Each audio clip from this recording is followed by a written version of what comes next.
सा है प्रभु यीशु तेरा नाम, यीशु तेरा नाम। हालेलुया। आया उसे नाम को महिमा दे, उस ऊंचे नाम को महिमा दे, वो सबसे मधुर नाम को महिमा दे। हालेलुया। उस यीशु मसीह के नाम में एक दूसरे से हाथ मिलाइए और कहिए प्रभु आपको आशीष दे।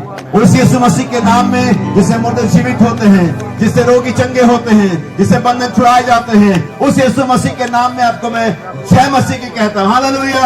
उस ऊंचे नाम में जो सारे आसमानों में ऊंचा नाम है, जो सारे मनुष्य के द्वारा गाए गए गीतों में सबसे मधुर नाम है, जो सारापों के द्वारा लिया गया सबसे पवित्र नाम है, जो सबसे ऊंचा और महान नाम है, जिस नाम जाके पृथ्वी के हर एक मनुष्य के घुटने झुकाने होंगे, जिस नाम का हर एक मनुष्य को इनकार करना होगा, मैं उस यीशु मसीह के नाम में आपको जय मसीह की कहता हूँ।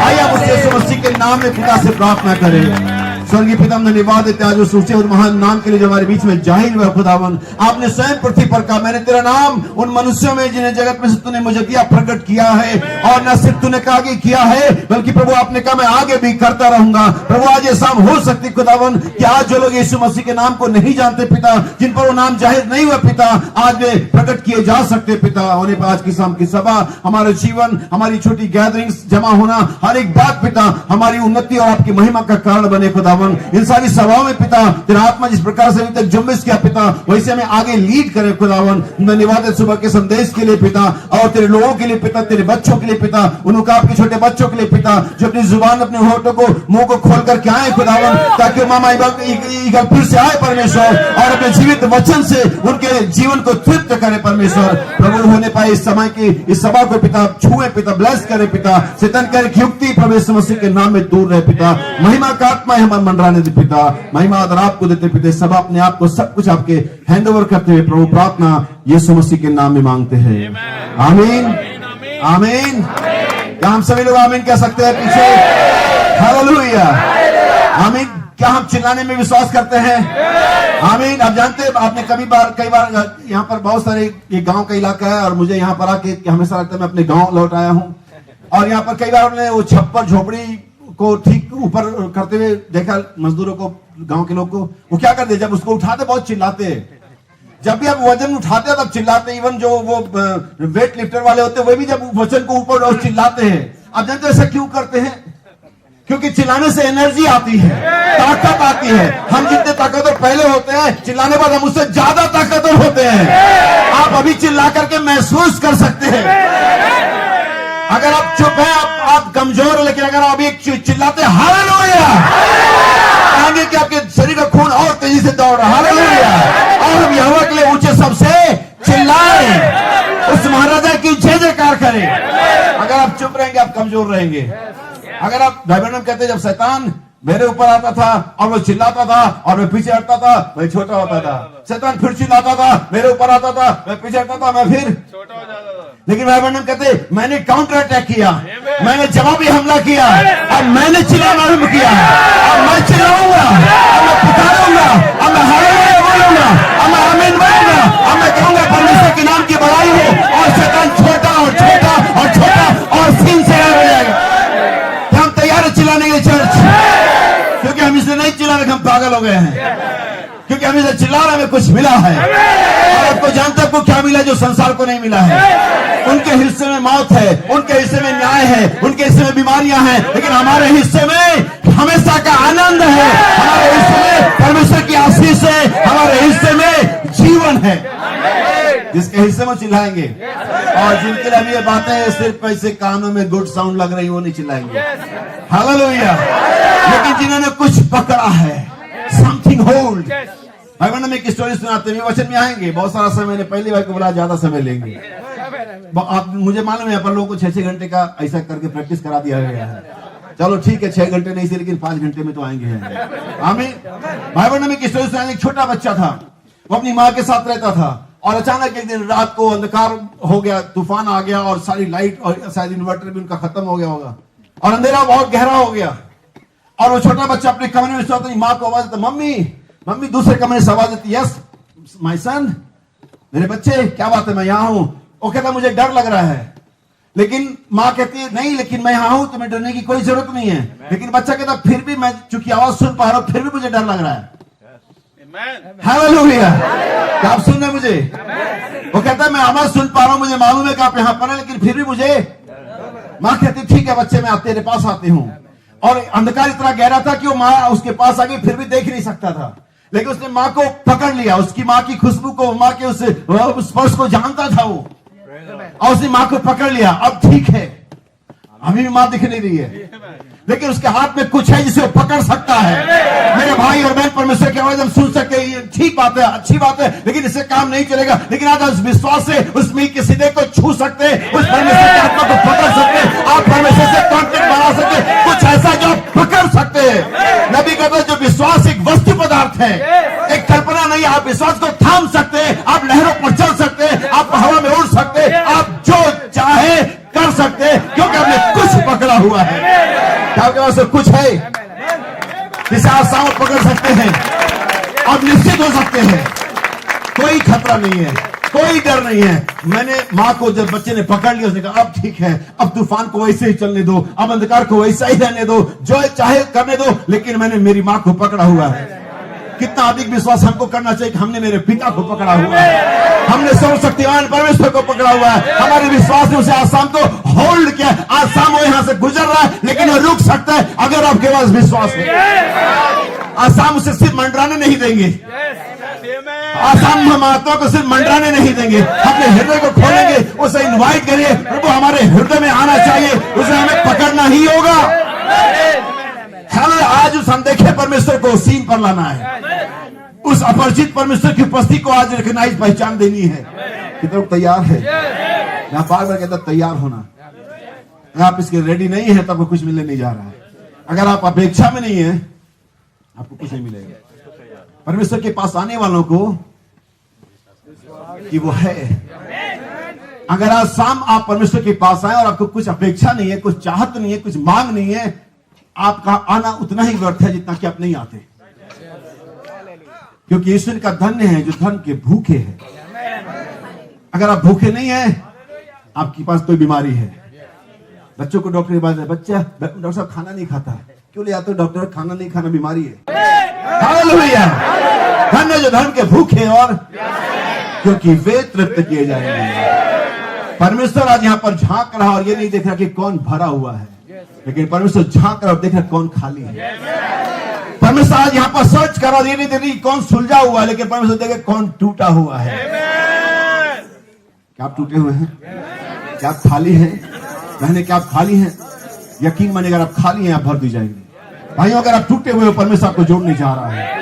अगर आपके पास चाहत है, डिजायर है, इच्छा है, मेरी बाइबल मुझे सिखाती है, वो हम उनको जो भूखे और प्यासे वो जो आते हैं उसके बाद उनको उत्तम पदार्थों से तृप्त करता है। वो हमारी लालसाओं को उत्तम पदार्थों से तृप्त करता है, बशर्ते आपके पास शाम लालसा होनी चाहिए, अपेक्षा होनी चाहिए, भूख होनी चाहिए, कुछ खिंचाव होना चाहिए, ताकि परमेश्वर आपके हृदय में आ सके। आमीन। प्रभु आपको आशीष दे। हम वचन को पढ़ेंगे, हम तैयार हैं इसके लिए? हालेलुया। दूसरा कुरिन्थियों 5 अध्याय उसके 21 वचन से मैं पढ़ूंगा आपके लिए, और कुछ और बातें हैं जिसे हम थोड़ी देर में देखेंगे। आज मेरे पास बहुत सारे अलग अलग विषय और मैं सबको एक साथ समेटने की कोशिश करूंगा। परमेश्वर मेरी सहायता करे। आप मेरे लिए प्रार्थना करना। आमीन। घंटियों को बजाते रहे। हालेलुया, आमीन। दूसरा कुरिन्थियों 5 अध्याय उसका 21 वचन है ये।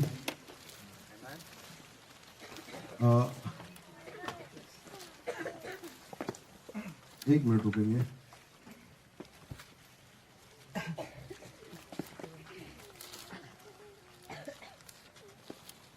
ठीक है, मैं आपके इसे पढ़ता हूं। बाइबल में लिखा हुआ, जो पाप से अज्ञात था उसी को उसने हमारे लिए पाप ठहराया कि हम उसमें होकर परमेश्वर की धार्मिकता बन जाएं। आमीन। और इसी प्रकार से हम इसके 4 अध्याय उसके 8 वचन को भी पढ़ेंगे, बल्कि मैं 7 से, ठीक है 8वें वचन से मैं आपके लिए पढ़ता हूं इसे। और यह इस प्रकार से लिखा हुआ है, हम चारों ओर से क्लेश तो भोगते हैं पर संकट में नहीं पड़ते, निरुपाय तो हैं पर निराश नहीं होते, सताए तो जाते हैं पर त्यागे नहीं जाते, गिराए तो जाते हैं पर नष्ट नहीं होते। हम यीशु की मृत्यु को अपनी देह में हर समय लिए फिरते हैं, यीशु का जीवन भी हमारे देह में प्रकट हो। आमीन। प्रभु के आशीष प्रभु के पढ़े गए वचन पर हो। अगर आपके पास कभी समय हो इस पूरे चैप्टर को आप घर में पढ़ेगा। प्रभु आप सभी को आशीष दे। हम सब अपनी जगहों में बैठ सकते हैं। हालेलुया। महिमा पिता ने प्रभु यीशु मसीह को देंगे। आमीन। और आज इस शाम के लिए हम परमेश्वर के फिर से शुक्रगुजार हैं, धन्यवादी हैं कि उसने फिर से एक बार समय दिया कि हम उसके साथ यहाँ पर आ सके और हम एक साथ बैठ करके परमेश्वर की वचन का आनंद उठा सकें। क्या परमेश्वर के वचन किससे प्रेम करते हैं? हालेलुया। आज संस्था अगर आप पीछे जाएं, अगला दिन जो आएगा 25 दिसंबर, वो लोग यीशु मसीह से प्रेम करते हैं। लेकिन यहाँ पर एक झुंड है जो न सिर्फ यीशु मसीह से प्रेम करता है बल्कि उसके वचनों से भी प्रेम करता है, और वे सिर्फ यीशु मसीह से प्रेम करते हैं। लेकिन यहाँ पर एक झुंड है जो यीशु मसीह के साथ साथ उसके वचन से भी, आपको यीशु मसीह से प्रेम करने वाले बहुत सारी जगह पे मिल जाएंगे, हर कलीसिया में मिल जाएंगे, इवन अन्य जाति में भी मिल जाएंगे जो यीशु को प्रेम करते हैं। लेकिन अगर आप संस्थाओं में भी ढूंढने के लिए जाओगे तो बहुत कम मिलेंगे जो यीशु मसीह के साथ साथ उसके वचन से भी, क्योंकि मेरी बाइबल सिखाती है, जैसा कि मैं कल फिर बता रहा था वस्त्र के बारे में, उस समय 7 स्त्रियां होंगी और एक पुरुष को पकड़ेंगी और कहेंगी रोटी हम अपनी खाएंगे, कपड़े भी अपने ही। लेकिन परमेश्वर कभी नहीं चाहता कि उसके पुत्र की जो दुल्हन है वो अपने कपड़े पहने, जबकि उसके पास पिता की ओर से उससे बेहतर कपड़े हैं। हमें वो नहीं चाहता कि आप अपने पहने, क्योंकि आपसे बेहतर उसके पास आपके लिए है। जितनी हमारी सोच है, हमारी कल्पनाएं हैं, उससे बेहतर वो हमारे लिए। जैसा कि कल भाई सुभाष भाई रॉबिन्सन बता रहे थे, याकूब के बारे में, वो लड़ाई लड़ रहा था, टांग खींच रहा था, मैं पहले जाऊंगा। कई बार हम ये कोशिश करते हैं कि हमें कुछ अधिक मिल जाए, हम थोड़े बड़े हो जाएं, और इस चक्कर में आप वो भी गवा देंगे जो आपके पास हो सकता है। बाइबल में क्या लिखा था? भविष्यवाणी इस प्रकार से थी कि जो जेठा होगा वो छुटके का दास होगा। कल्पना करिए याकूब टांग खींच करके पहले आ जाता। अगर परमेश्वर उसको इस प्रयास में सामर्थ्य देता कि ठीक है तू पहले आ जा, फिर क्या होता? याकूब जेठा होता और फिर याकूब का दास होता। हर बार आपकी सोच में भलाई नहीं होती है, लेकिन हर बार परमेश्वर की सोच में हमारे लिए भलाई होती है। जहां पर परमेश्वर ने आपको रखा है, जिस क्रम पे आपको रखा है, जिस पोजीशन पे आपको रखा है, वही बेहतर जगह है जहां पर हो सकते थे आप। उससे बेहतर जगह अगर परमेश्वर के पास आपके लिए होती, वो जरूर देता था। उससे बेहतर उसके पास नहीं थी। मैं भी कहता उसने हमें अपना पवित्र आत्मा दिया, इससे बेहतर और वो हमें क्या दे सकता था? उसने हमें अनंत जीवन दिया, इससे बेहतर, इससे ज्यादा वो हमें और क्या दे सकता था? उसने हम मानव जाति के साथ, हम पापी लोगों के साथ अपनी पहचान दी, इससे बेहतर वो क्या कर सकता था? उसने हमारे लिए वो किया जो सबसे बेहतर था। आइए आज शाम हम वो करें उसके लिए जो सबसे बेहतर हम कर सकते हैं। हालेलुया। बाइबल रोमियो की पत्री 12 अध्याय बताती है, इसलिए हे भाइयों मैं तुम्हें परमेश्वर की दया स्मरण दिलाकर के तुमसे विनती करता हूं। क्या विनती करता हूं? कि अपने शरीरों को, किसको? और दुनिया में अगर आप जाएं, इवन क्रिश्चियनिटी में और अदर रिलीजन में, वो पैसा दे सकते हैं, वे जमीन दे सकते हैं, वो जानवर दे सकते हैं, लेकिन जब कहते हैं नहीं मुझे आप चाहिए, नहीं मेरे पास बहुत सारा काम है, शरीर नहीं देते हो। यहां तक कि मसीही लोग चर्च में एसी लगवा देंगे। अच्छा ये कन्वेंशन मीटिंग भाई बिल्कुल 1.5 लाख रुपए खर्चा है, मैं पैसा दे रहा हूं, मीटिंग में खुद नहीं आए। हालांकि अगर कोई ऐसा हो हम फिर भी एक्सेप्ट कर लेंगे उनको, लेकिन मैं सिर्फ बता रहा हूं, वो अपने आप को नहीं देते। लेकिन बाइबल आपसे आपका कुछ नहीं मांगती, बल्कि बाइबल आपको मांगती है। परमेश्वर आपसे कुछ नहीं चाहता। यही वजह है कि वो कहता क्या मैं बहनों का लहू पीऊं?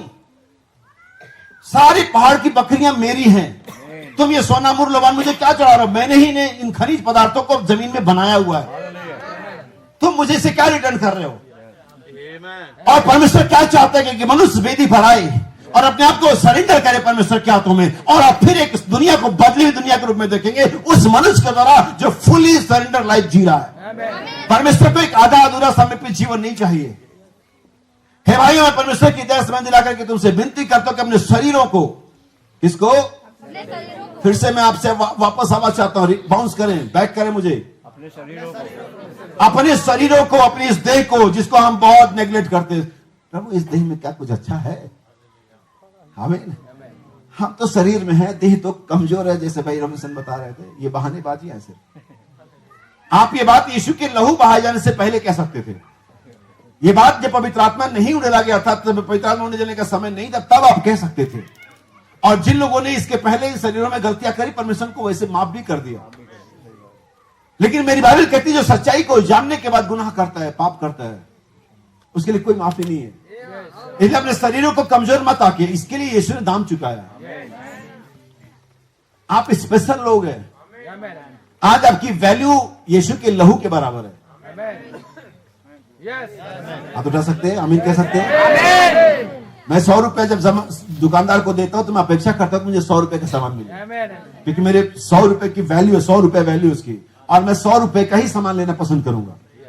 यानी कि जितना मैं पेमेंट कर रहा हूं उतने का ही मुझे प्रोडक्ट चाहिए। सही बात है, सभी लोग ऐसा चाहते हैं।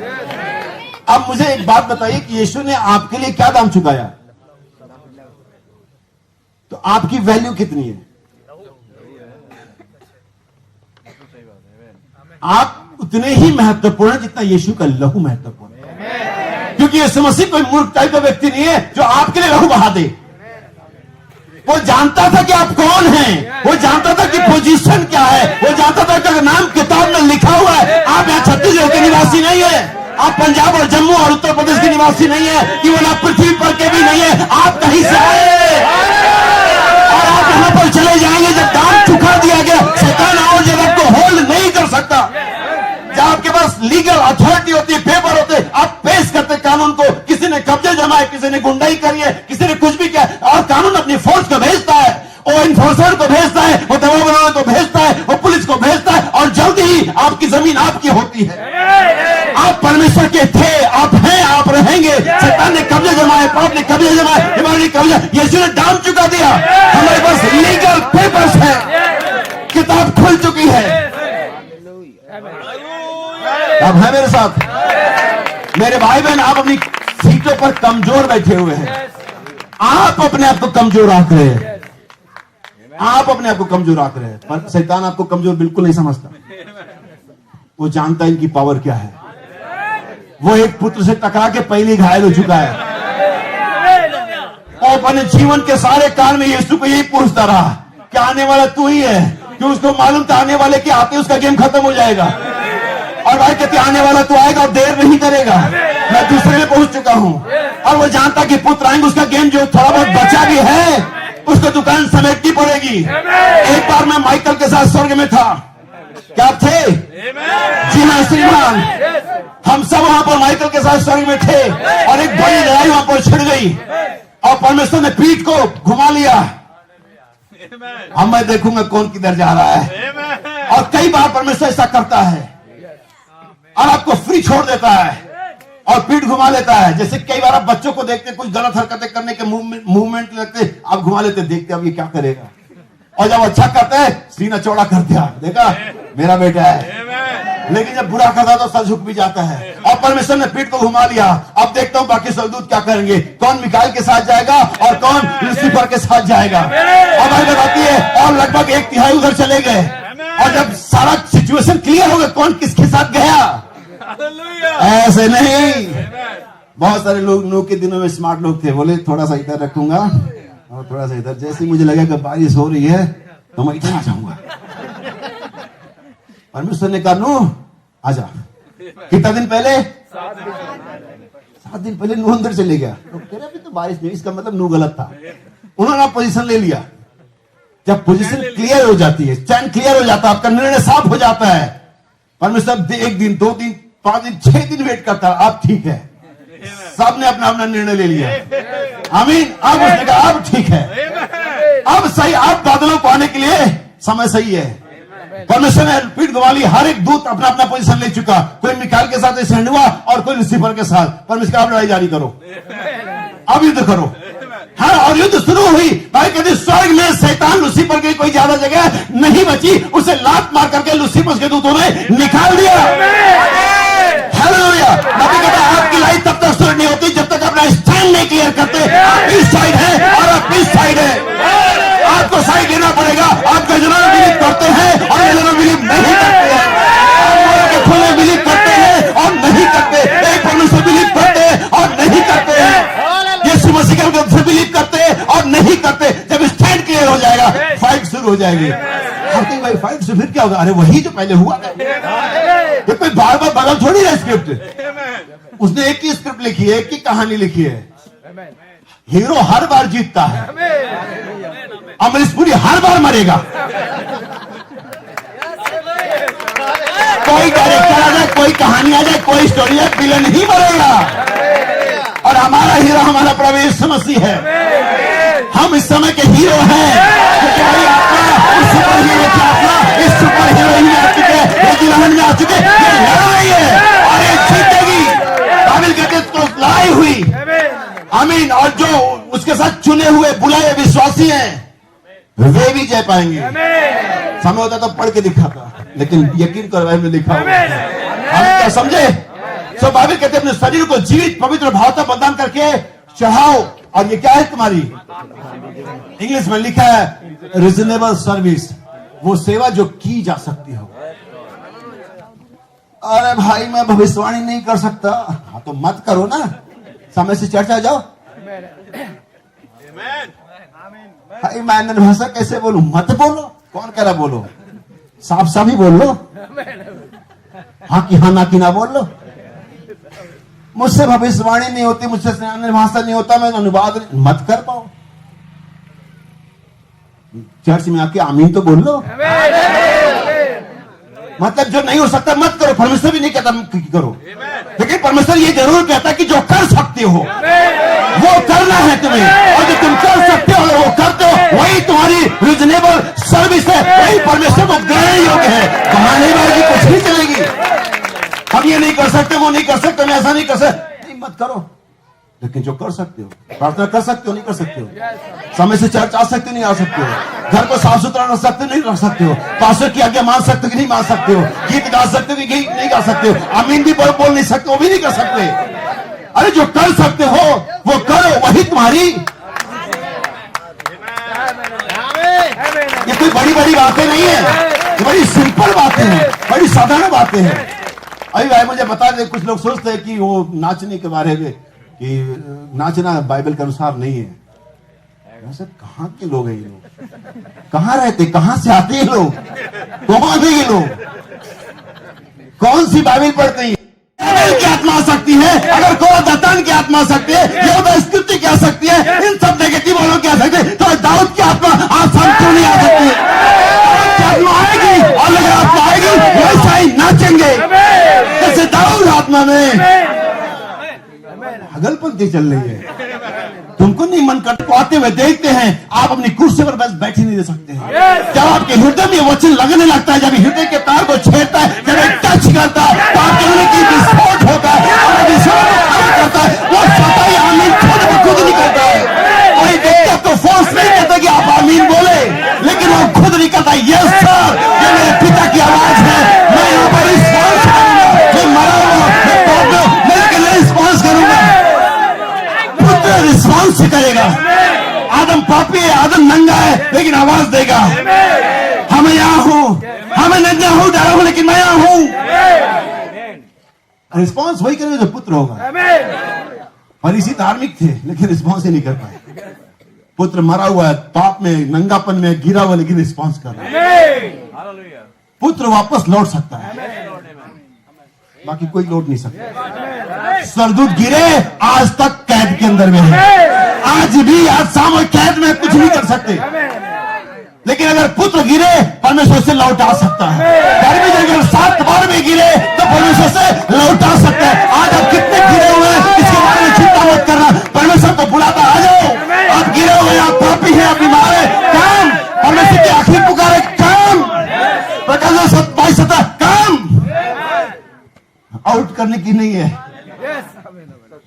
नहीं है परमेश्वर के बाद भगाने की। वो आखिर में भगाएगा, जब मिलेनियम भी समाप्त हो जाएगा तब भगाएगा तुमको। लेकिन अभी क्या कर रहा है? आप अपनी कंडीशन मत बयान करना उसको, क्योंकि मेरा विषय यही है, कंडीशन वर्सेस पोजीशन। हालेलुया। हमारी स्थिति बनाम हमारा स्थान, यही मेरा विषय है, कंडीशन वर्सेस पोजीशन। आपकी कंडीशन क्या है? शैतान हमेशा आपकी कंडीशन दिखाएगा। और दिखाएगा कि आप इसके लायक नहीं हैं। वो हमेशा तो आभास कराएगा आप इसके योग्य नहीं हैं, आप वो व्यक्ति नहीं हैं, आप वो नहीं हैं। आप उसकी बात पर कान मत लगाना। आमीन। आप परमेश्वर की बात पे कान लगाना। फोन अगर ऑन है उसे बंद कर लेना, क्योंकि इससे जरूरी बात कोई अभी आपसे ठीक कर नहीं सकता। जो अभी ठीक परमेश्वर कर रहा है, इससे कोई जरूरी मैसेज आपके पास आ नहीं सकता। जो ठीक अभी आ रहा है, ऐसी कोई महान आवाज आ नहीं सकती जो ठीक अभी आ रही है। और ये मेरी आवाज नहीं है, वो परमेश्वर की आवाज है। नबी कहता वो परमेश्वर इंस्ट्रूमेंट को बदलता रहता है, माउथपीस बदलता रहता है। कल ये माइक था, परसों लीड वाला होगा, और कल से तक बिना इसके, लेकिन आवाज किसकी? ये परमेश्वर की आवाज है। कभी किसी जाति वाले में से, किसी भाषा वाले में से, किसी रंग वाले में से, लेकिन आवाज हमेशा परमेश्वर की होती है। आप ये भैया लोग, आप कैसे जान सकते हैं, आप कैसे कह सकते हैं परमेश्वर की आवाज है? ये नतीजे लाती है। अगर ये हृदय तक पहुंच रही है तो ये परमेश्वर की आवाज है। अगर इससे यहां तक पहुंच रही है, ये परमेश्वर की आवाज नहीं, फिर मेरी आवाज है, मेरी समझ है। लेकिन अगर यहां तक पहुंच रही है, क्योंकि पहला सुसमाचार जो पृथ्वी पर प्रचार किया गया वो हृदय तक पहुंचा, उसने हृदय को छिन्न भिन्न कर दिया। वो अपने मन में जल उठे, उनके मन में पश्चाताप आ गया। हे भाइयों, हे महाशयों, हम इसके लिए क्या करें कि हम बच जाएं? सुसमाचार हृदय तक पहुंचता है। प्रीचिंग, सरमन कहां तक पहुंचता है? दिमाग तक। लेकिन गॉस्पेल वो हृदय तक जाता है। और यही जो प्रचार किया जाएगा जगत के अंत तक, गॉस्पेल ही बचाएगा आपको। सुसमाचार, आपको सुसमाचार के यीशु मसीह का जीवन, चारों सुसमाचारों ने लिखा क्या? तो हम क्या प्रीच कर रहे हैं? Life of Christ. हम इनफैक्ट हम मसीह को प्रचार कर रहे हैं, और वही एक प्रचारक को करना है, वो मसीह को प्रचार करे। बाकी काम स्वयं मसीह देख लेगा। हम जो दवाई इंजेक्ट, डॉक्टर थोड़ी ना आपकी ब्लड में घुसता है, वो एक सीरीज लेता है, दवाई को सक करता है, उसमें से आपकी नफ्स में डाल देता है। यस सर, हम सिर्फ एक डॉक्टर की तरह यहां पर है। हमने वचन रूपी सीरीज को लिया हुआ है। हमने यहां से उस मेडिसिन को खींच रहे हैं, हम वचन को खींच रहे हैं, हम आत्मा को खींच रहे हैं, हम जीवाणु को खींच रहे हैं, हम उस वैक्सीन को खींच रहे हैं, और आप कहने में पुश कर रहे हैं, पुश कर रहे हैं, पुश कर रहे हैं। और वो जब अंदर चले जाएगा, वो ब्लड में घूमने लगेगा। जब वायरल आएगा, जब फ्लू आएगा, जब चिकनगुनिया आएगा, जब कोरोना आएगा, वो एक्टिव हो जाएगा। वो वचन पर बोलेगा, यस सर, वचन में ये लिखा है, तो लड़ाई को लड़ेगा। तो हम पुश कर रहे हैं, इंजेक्ट द क्राइस्ट। हालेलुया। आपके बच्चों को खसरा का टीका लगा होगा, चिकनगुनिया का टीका लगा होगा, वायरल फीवर और हेपेटाइटिस बी और सी, A to Z लगा होगा। और वो अंदर में जीवाणु है, वो वैक्सीन, वो जो कीटाणु होते, वो जीवाणु होते जो आपके अंदर में, टीके के अंदर में जाते हैं, और डॉक्टर उसको बचपन में लगा देता है। आप सोचते हैं काम खत्म हो गया। आपको हमेशा शांत मिलेगा। सोया हुआ है, वैक्सीन का टीका सोया हुआ है, हेपेटाइटिस का टीका सोया हुआ है, वो जम सोया हुआ है। एक बार हेपेटाइटिस के सिम्टम्स को आने दो। जैसे वो उस ब्लड में एक्टिव हेपेटाइटिस एक्टिव होता है, वैसे ये भी एक्टिव हो जाता है। और ये निकलता है। नबी का तो नन्हे सैनिक, नबी का तो नन्हे सैनिक, वो छोटे छोटे सैनिक अपने लड़ाई को लड़ते थे। आज जब सो रहे थे तब भी लड़ रहे होते हैं, जब चल रहे तो लड़ रहे होते हैं, जब किसी से बात करो लड़ रहे होते हैं, जब बैठे हो तो लड़ रहे होते हैं। वे सैनिक और से अपनी लड़ाई को लड़ रहे होते हैं, और बहुत सारे कुर्बानी दे रहे होते हैं, लेकिन आपको जीवित और स्वस्थ रखते हैं। जब वचन हम आपके अंदर में डालेंगे, ये इसके मतलब नहीं कि कौन है, कहां जाते हैं, आप जो भी हो, जहां भी जाए, जिस ये वचन को लड़ाई को लड़ेगा। लेने वाले होने चाहिए। हाँ, कभी कभी वैक्सीन लगता है तो बुखार आ जाता है। भाई के छोटे बच्चे भी थोड़े बड़े हो गए, हमारे तो बहुत बड़े हो गए, किसी के पास छोटे वैक्सीन, आज बुखार आ, टीका लगाया ना, इसको थोड़ी प्रॉब्लम करता है शुरू शुरू में। कभी बुखार आता, कभी फूल जाता, कभी दर्द होता, रात भर सो नहीं दिया इसने। एक बार वैक्सीन लगा के जाते घर में, कहता है मुझे बपतिस्मा लेना है। पापा कहते क्या कह रहा तू? परेशानी हो गई, वैक्सीन लगा गया ना, वो घर में गया, वो कहता है मुझे अब ये नहीं, वो कहता है मुझे वैसा नहीं। वो जो भी वचन की बात करता है, घर में प्रॉब्लम हो जाती है। भाई साहब बहुत टेंशन में लड़के ने डाल दिया है। लड़की कहती मुझे तो किसी विश्वासी से शादी करनी है, बड़ी टेंशन में डाल दी है। मैंने इंजीनियर ढूंढ रखा था। तो ये वैक्सीन प्रॉब्लम भी करता है, लेकिन जब चले जाता है तो अपना काम जरूर करता है। बस लेकिन इसमें दिक्कत होती है, दर्द होता है, परेशानी होती है, लेकिन एक बार जब चले जाएगा ना, वो अपना काम कर लेगा। आज बस अपने हृदय के दरवाजे को खोलो, वचन को बस आने दे। नबी कहता है वचन को बस अपने हृदय में आने दे, समझ की छतरी को नीचे उठा दे और वचन को अंदर आने दे, ये अपना काम करेगा। हम दूसरे पॉइंट पर आते हैं, गर्जनाओं के बारे में। कितने लोग इसे जानना चाहते हैं? और ये मुझे बताएगा कि मुझे इसके बारे में बात करनी थोड़ी सी, फिर मैं अपने मुख्य विषय पर आऊंगा। कितने लोग चाहते हैं कि इसको समझना चाहते हैं? ये सबसे महत्वपूर्ण विषय है इस समय के लिए। हमें क्यों हम इसके विषय में अब बात करते हैं? अगर मैं आपके लिए पढ़ूं, समय बचाता हूं, लेकिन अगर मैं चाहता हूं ठीक है पढ़ लिया जाए, ये ऐसा 53:8, ताकि सभी लोग जान लें कि यहाँ पर लिखा क्या है। क्योंकि मुझे लगता है बहुत से लोगों ने बाइबल नहीं पढ़ी है, या बहुत से लोगों को बाइबल पढ़ने नहीं आती या पढ़ाई नहीं करी। लेकिन फिर आप सुनिए, क्योंकि विश्वास पढ़ने से नहीं, विश्वास सुनने से। जिन्होंने पढ़ाई नहीं करी है वो बिल्कुल मायूस ना हो, आप बेहतर स्थिति में हमसे, आमीन, हमसे बेहतर स्थिति में है। हमें सुनिए बाइबल में क्या लिखा हुआ है। 8, अत्याचार करके और दोष लगाकर वे उसे ले गए। ठीक है, फिर से एक बार पढ़ेंगे। यशायाह 53। अत्याचार करके और दोष लगाकर ये उसे ले गए। उस समय के लोगों में से किसने इस पर ध्यान दिया? अब देखिए, ये बहुत, इसलिए मैंने गर्जनाओं से पहले शायद को पढ़ा। आप कहेंगे गर्जनाओं का इससे क्या ताल्लुकात है? बहुत गहरा ताल्लुकात है। ऐसा हो ही नहीं सकता कि कोई वचन की आयत और उसको किसी और वचन के साथ ताल्लुकात न हो। सारे वचन एक साथ जुड़े हुए, नबी कहते हैं जंजीर के समान है। जंजीर देखिए आप लोगों ने, एक गोल कड़ी, फिर दूसरे में फंसी रहती, फिर दूसरी पे, इस तरह से एक चेन बनती है जंजीर। वचन वैसा ही है। आप किसी वचन को किसी एक वचन से डिस्कनेक्ट, अलग नहीं कर सकते। और जब जैसे आप इसे अलग करते हैं, ये अपनी सामर्थ्य को खो देता है। हमें याद रखिए कि आपको इसको जोड़ के रखना है। सो बाइबल यहां पर यीशु मसीह के बारे में बात कर रही है। यहां पर यशायाह नबी है जो यीशु मसीह के आने से 712 साल पहले उसके आगमन में और उसके जीवन में होने वाले कामों के और उसके जीवन के मकसद के बारे में बात कर रहा है। कौन है ये? यीशु मसीह। बाइबल कहता है हमारे अपराधों के लिए घायल किया गया, वगैरह वगैरह। पीछे आप पढ़ेंगे इसके, और लिखा कि वो हमारे बीच उस पर दोष लगाकर उसको ले गए, हमें, और जीवितों के बीच में से वो उठा लिया। और बाइबल कहते किसने इस पर ध्यान दिया? कोई चिंता के विषय नहीं है। अगर आप सोचते हैं कि मेरी आवाज कम है, तो मैं चाहता हूं कि आप जान लें कि आवाज कम नहीं है, ये आप तक पहुंचेगी। आमीन, हालेलुया। सो बाइबल कहती है किसने इस बात पर ध्यान दिया? किस पर?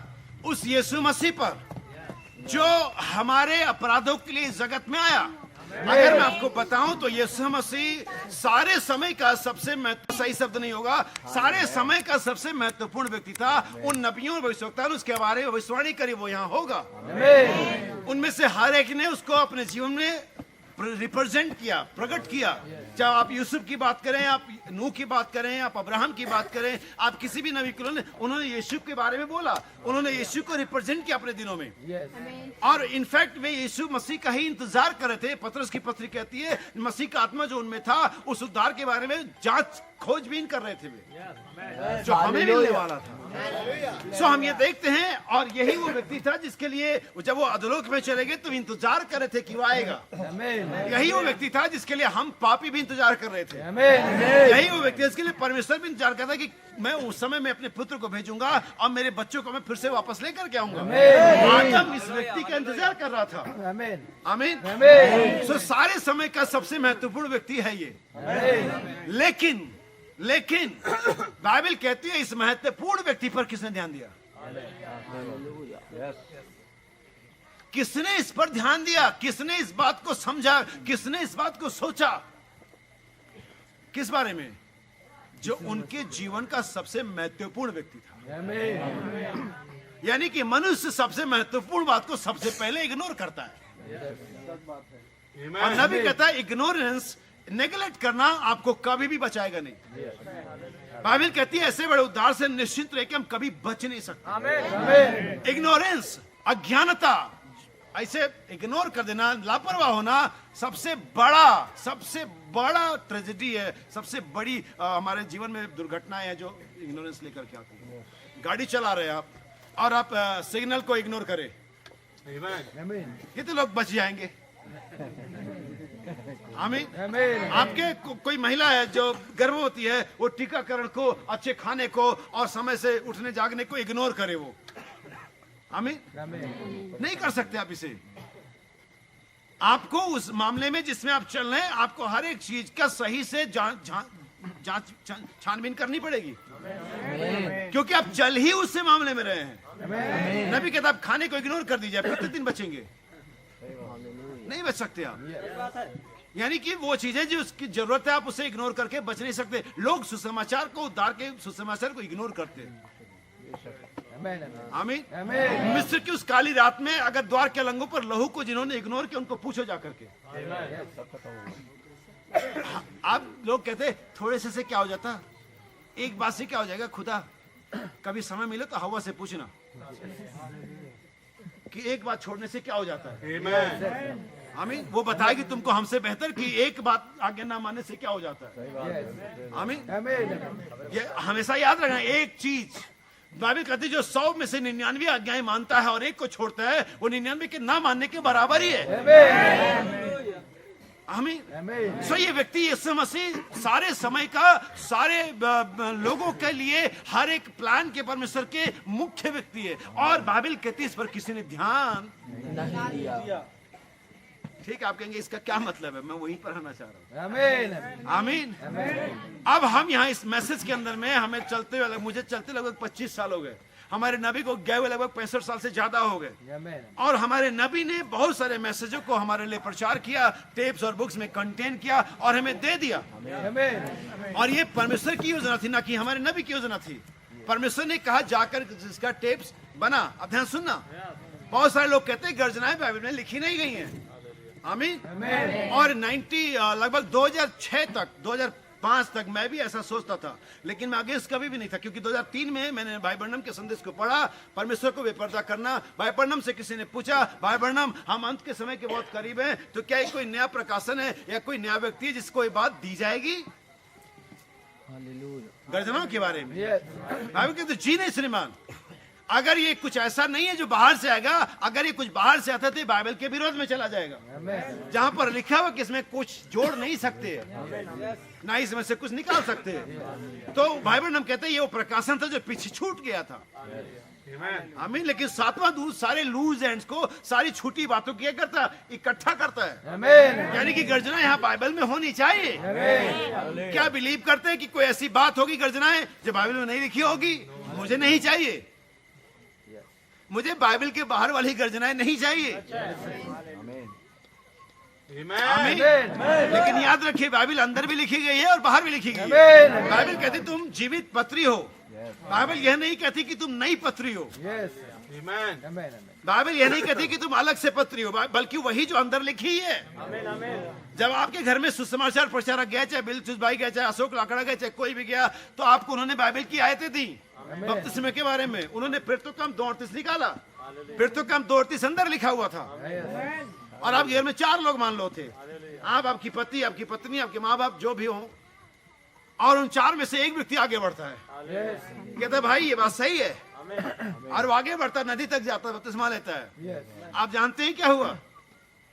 वो जो अंदर फिर तो कम 2:38 में लिखा हुआ था वही बाहर लिखा हुआ था। वही आपके अंदर में जगत होने से पहले परमेश्वर ने लिखा हुआ था। वो आप नई पत्री नहीं थे, लेकिन वही जो ऑलरेडी लिखी हुई है। क्या आप समझ पा रहे?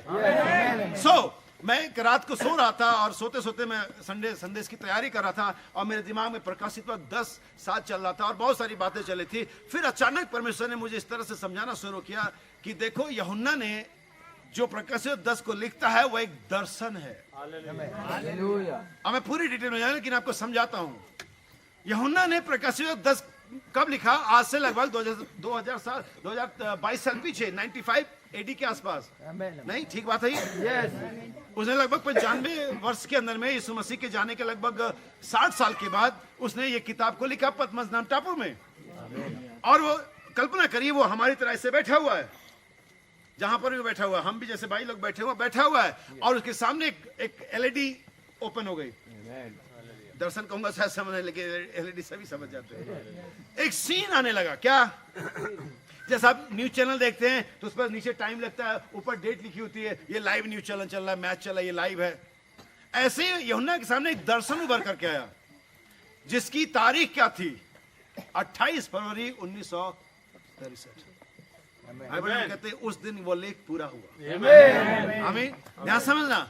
लेकिन यूहन्ना एक्चुअल में बैठा कहाँ है? 2022 साल पीछे, और सीन कहां का देख रहा है? 2000 साल के आगे, 1965 का। और वो दर्शन में इस तरह से होता है कि 7 शब्द नीचे आते हैं, वो बलि सदूत आता है, और जब आता तो गर्जन के 7 शब्द सुनाई देते हैं।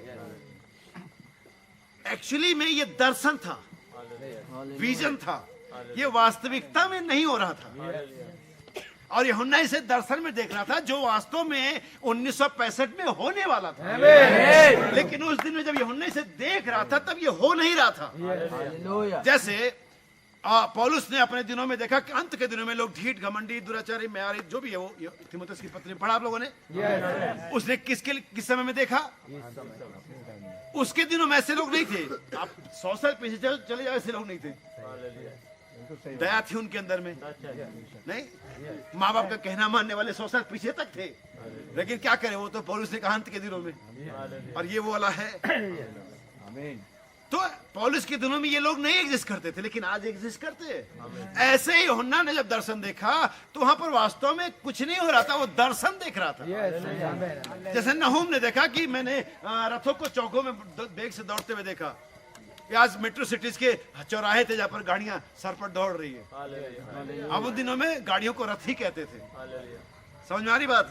सो यूहन्ना ने दर्शन में देखा कि गर्जनाएं हुई, और वो गर्जनाओं में हुई शब्दों को उस दिन में लिखना चाह रहा था जिसमें वो बैठा हुआ था। अब कोई समझ रहा है, नहीं समझ, नहीं मालूम, लेकिन कोई तो समझ रहा है। अपने दिन में आज की बात को लिखना आरंभ करता है वो।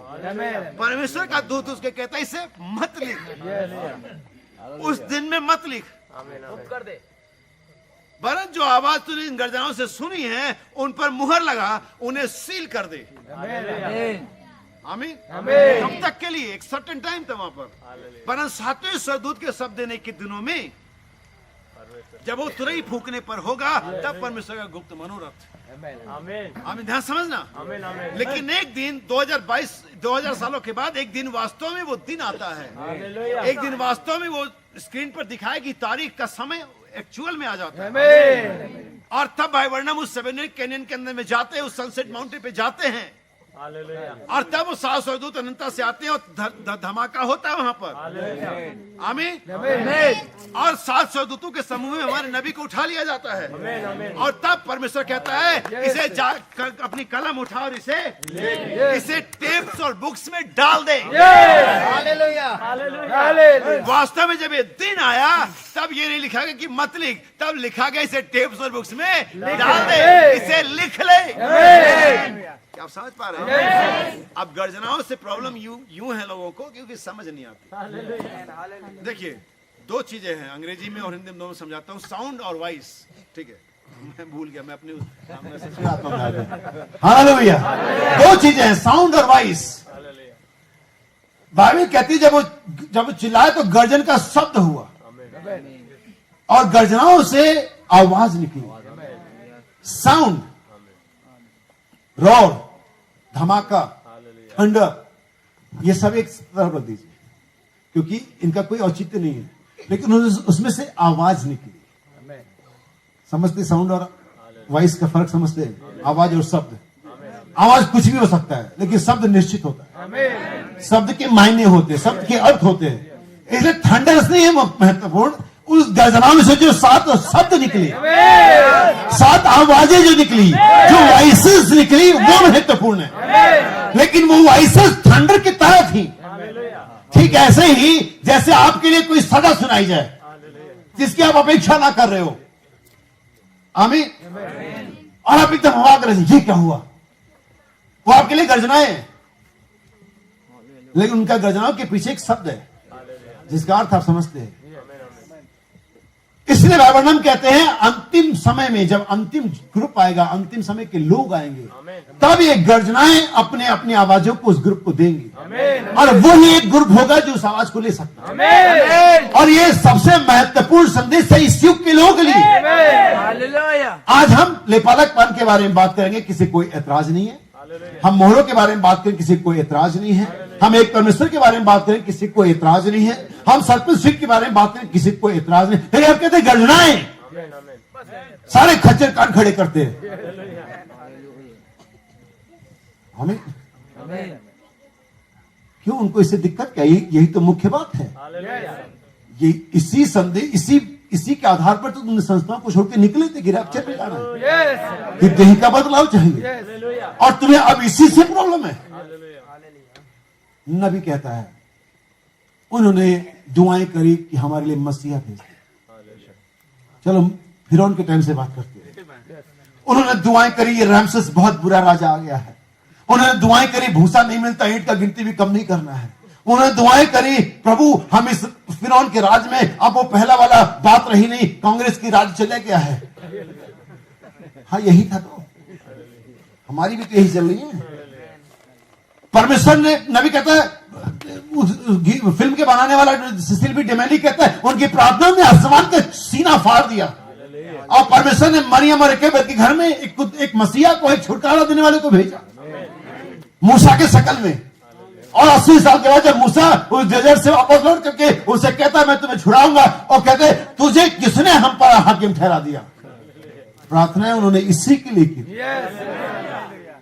एक गर्जनाएं तो गलत तालीम है, प्रभु हमें कुछ ऐसा दे हम उठा लिए जाएं। चल क्या रहा है यहां पर, तुम कह क्या रहे हो क्या रहा है? प्रभु मसीहा मिल दे, मसीहा तुम्हें किसने हम पर हाकिम ठहरा? कल जैसे तूने मिस्री को मारा, हमें मारना चाहता है, हमें भी गर्जनाओं में घसीटना चाहता है।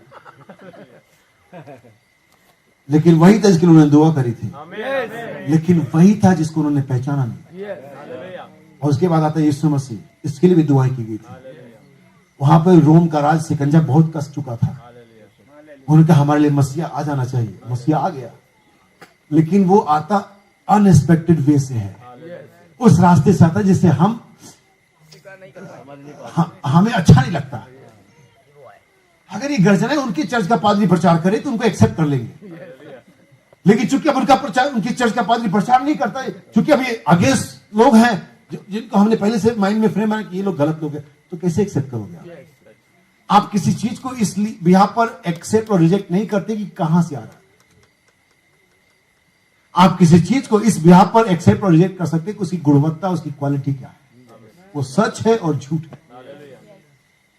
हम परमेश्वर के वचन को इस बिहाफ पर नहीं किसी से लेते कि वो व्यक्ति कौन बोल रहा है, वो वचन क्या बोल रहा है। अगर आप फिर तो कम 13 दिन 48 वचन पढ़ेंगे, तब यह सुनकर के अन्य जाति आनंदित हुए और परमेश्वर के वचन की बड़ाई करने लगे। लेकिन प्रीचर तो पीटर था, लेकिन उनके पास ये समझ थी, ये बुद्धि थी, पवित्र शास्त्र था। उन्होंने बाइबल को खोला और देखा कि जो ये बोल रहा है ये बाइबल के अनुसार है और नहीं है। हालेलुया। विदेशी प्रचारक बड़ा बढ़िया समझाते हैं, कहते हैं हम विदेशियों की बड़ी प्रॉब्लम है, हम जब वेटर खाना लाता है हम वेटर को देखते हैं उसने वो जाली वाली टोपी पहनी नहीं पहनी है, ग्लव्स लगाए नहीं लगाए है, और अप्रैल पहना नहीं पहना है, और खाना गया कैसा भी भुबाड़ में गया। लेकिन हम इंडियन उल्टे ही चलते हैं, वो ग्लव्स वाले से पानी पूरी का मजा ही नहीं आता, उसका हाथ का भी तो कुछ मामला आता है। हम कहते टेस्ट आना चाहिए। वो काला वाला आदमी बतासे डाल रहा है और गोरा वाला आदमी डाला, ग्लव्स पहना, मुझे कोई फर्क नहीं पड़ता। पानी में टेस्ट है और नहीं है, बतासे करारे हैं नहीं है। हम बेटर नहीं देखते कि बेटर कैसा है, हम कहते खाना कैसा है। अरे बेटर तुमको बेकार लग सकते हैं, डोंट वरी, हम जानते बेकार है, हम तुम्हें वो फूड पेश कर रहे हैं, हम तुम्हें दे रहे हैं, ये परमेश्वर का वचन है, ये सच्चाई है, ये जीवन है, ये रास्ता है, ये छुटकारा है, इसे ले लो, ये तुम्हें बचाएगा। वेटर कहाँ हलवानी से आया था? क्या मतलब वेटर कहां से आया था? खाना कैसा लाया था? वेटर थोड़ी खाना है, खाने को खाना है। हालेलुया। इसलिए याद रखिए कि आप प्रचारक को देखकर आप चूक जाते हैं। फिलिप्पुस गया नथानिएल के पास, नथानिएल मेरे मित्र, मेरे दोस्त, हमारी प्रार्थना सुन ली गई, तू भी तो प्रार्थना करता, मैं भी प्रार्थना कर रहा, और हमें व्यक्ति मिल गया है। ओ ठीक है, मुझे और थोड़ी प्रार्थना करने दो। नथानिएल चल, कहा? हमें वो मिल गया है। अच्छा कहां से आया? वो कहां से? नासरत से आया। नासरत से कोई अच्छी वस्तु कभी नहीं निकलती। उसने शायद सैमसन की वो स्टोरी वो पहले नहीं पढ़ी थी कि खाने वाले में से खाना, आप जानते खाने वाले में से खाना, उसने स्टोरी नहीं पढ़ी थी। उसे कहा नासरत से कोई भली वस्तु नहीं आ सकती। जब भी कोई प्रचार आएगा तो अमेरिका से आएगा, न्यूजीलैंड से आएगा, ये वचन में से आएगा, ये किसी प्लेस से नहीं आएगा, ये वचन में से आएगा। और उसने कहा नासरत से कोई भली वस्तु, फिलिप्पो ने कहा मुझे नहीं मालूम कि नासरत में कैसे लोग रहते हैं, मुझे ये भी नहीं मालूम कि तू क्या कह रहा है, लेकिन एक बात जो मैं कह सकता हूं, एंड सी, ये जो लोग यहाँ बैठे हुए इनके चेहरे जो मुस्कुरा रहे हैं, जो लगा कि फ्री हो गए, ये तुम्हें बताएंगे कि सही प्रचार हो रहा है और गलत प्रचार हो रहा है। हालेलुया। ये खुद तुम्हें गवाही देंगे, उन्होंने जो सुना है उनके दिल में सही प्रकार से गया, वे जानते हैं उन्होंने वचन को सुना है। ये गवाही झूठ नहीं हो सकती, हमारा शब्द गलत हो सकता है, ये गवाही जो आप लेकर के जाएंगे, जो आपके हृदय में चल रहा है, ये इसको आप डिनाई नहीं कर सकते। हालेलुया। गर्जनाओं के बारे में जान ले, यही इस समय का मुख्य संदेश है। मैंने बड़े बड़े महान प्रचारकों को इस पर बैक यूटर्न लेते हुए देखा है, कहीं न कहीं वे जान गए हैं इसके बिना संदेश पूरा नहीं होगा। वो हमारे बीच में से उठा ले, किसने इस पर ध्यान दिया? नबी के आज वो हर तरह की आवाजों पर कान लगाएंगे, वो मेडिकल की आवाज पर कान लगाएंगे, राजनीति की आवाज पर कान लगाएंगे, चर्च की आवाज पर कान लगाएंगे, लेकिन वो गर्जनाओं की आवाज पर, क्योंकि ब्लास्ट कर देता है, कानों को फोड़ देता है। अरे बहुत शोर है, हमें शोर में जीने की आदत है। हालेलुया। हमें ये शोर अच्छा लगता है। आमीन। जब यीशु मसीह गधे के बच्चे बैठ कर आ रहा था, कोई तो दुपट्टा बिछा रहा है, कोई तो दोहर बिछा रहा है, कोई तो चादर बिछा रहा है, कोई तो खजूर की डालियां बिछा रहा है, और यहाँ पर चिल्ला होशन्ना, होशन्ना, होशन्ना, प्रभु के नाम में आता है।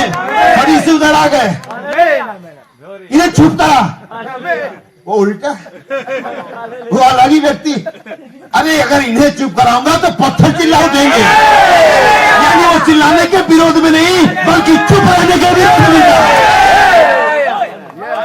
चुप रहने तो हमने अपना संस्कृति बना लिया है। आमीन। इस साइलेंस कल्चर को तोड़ो, ये कल्चर मत बनाओ। अभी हम जीवित लोग हैं, हम आवाज दे सकते हैं, हम रिस्पांस कर सकते हैं। जब महाराजा मुझे पुकारेगा, मैं उत्तर दूंगा। लॉर्ड हियर आई एम, प्रभु। हालेलुया। यीशु ने कहा, मैंने पुकार सुनी, प्रभु पुकार। प्रभु ने कहा यीशु को क्या तू जाएगा? प्रभु ने ये नहीं कहा था कि यीशु तू जाएगा। उन्हें कौन? और पीछे बहने बैठे हुए, वहां पर पीछे भाई बैठे हुए, परमेश्वर के भाई अविनाश, भाई रिंकू, भाई बिल्चू, भाई विनोद, कौन क्या खड़े होंगे?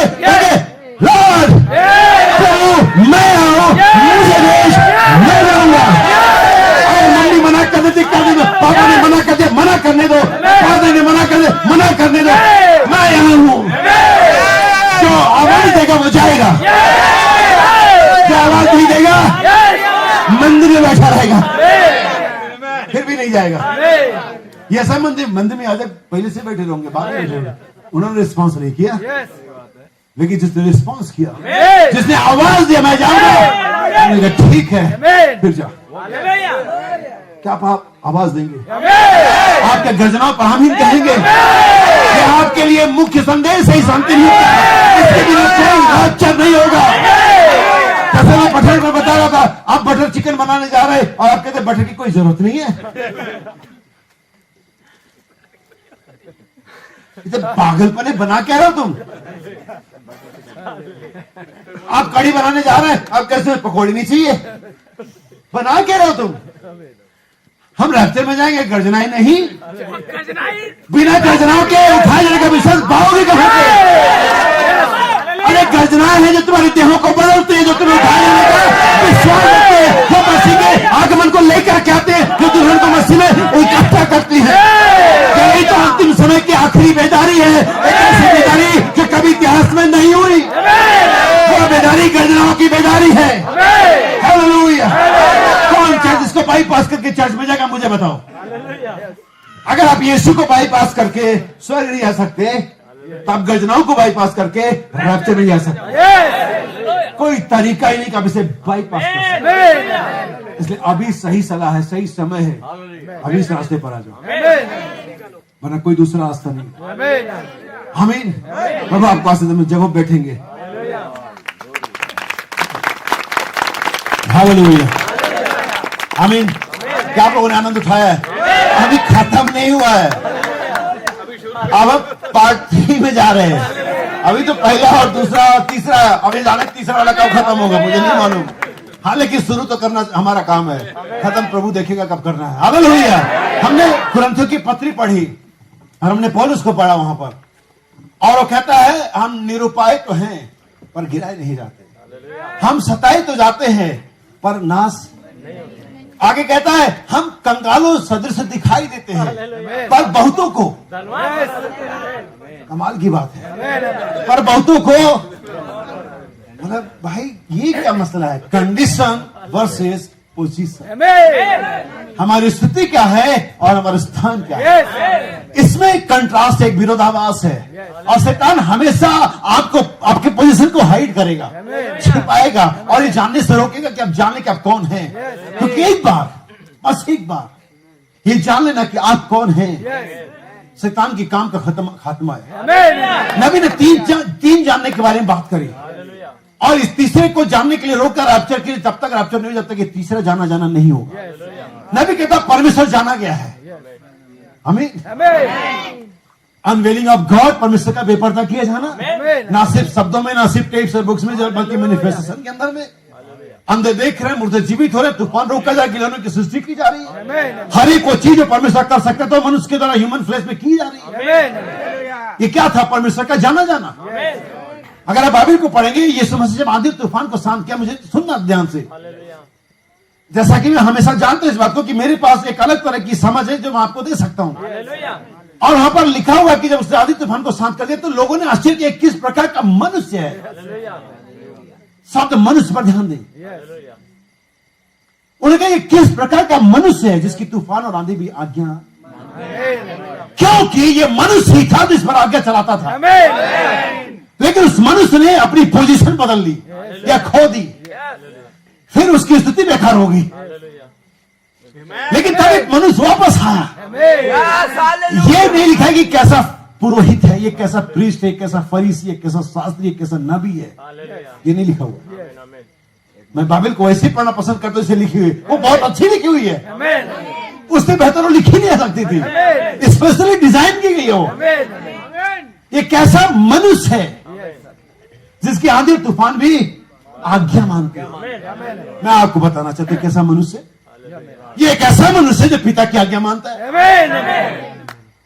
और जब परमेश्वर को ऐसा मनुष्य मिल जाता है जो उसकी आज्ञा मानता है, तो सारे सृष्टि, सारे बीमारी, सारा उस मनुष्य की आज्ञा माननी है। क्योंकि उस मनुष्य की पोजीशन इस पृथ्वी पर परमेश्वर करके, वो इस पृथ्वी का ईश्वर है। परमेश्वर से इस डोमिनियन को, इस अधिकार को दिया है, राज्य को। यह है आपकी पोजीशन। लेकिन आज कंडीशन क्या है? हमें हमारी कंडीशन बदलनी पड़ेगी, और ये आपका चर्च नहीं कर पाएगा, ये आपका पादरी नहीं कर पाएगा, ये आपकी सेमिनरी नहीं कर पाएगी, ये आपका एजुकेशन सिस्टम नहीं कर पाएगा। कौन चेंज करेगा?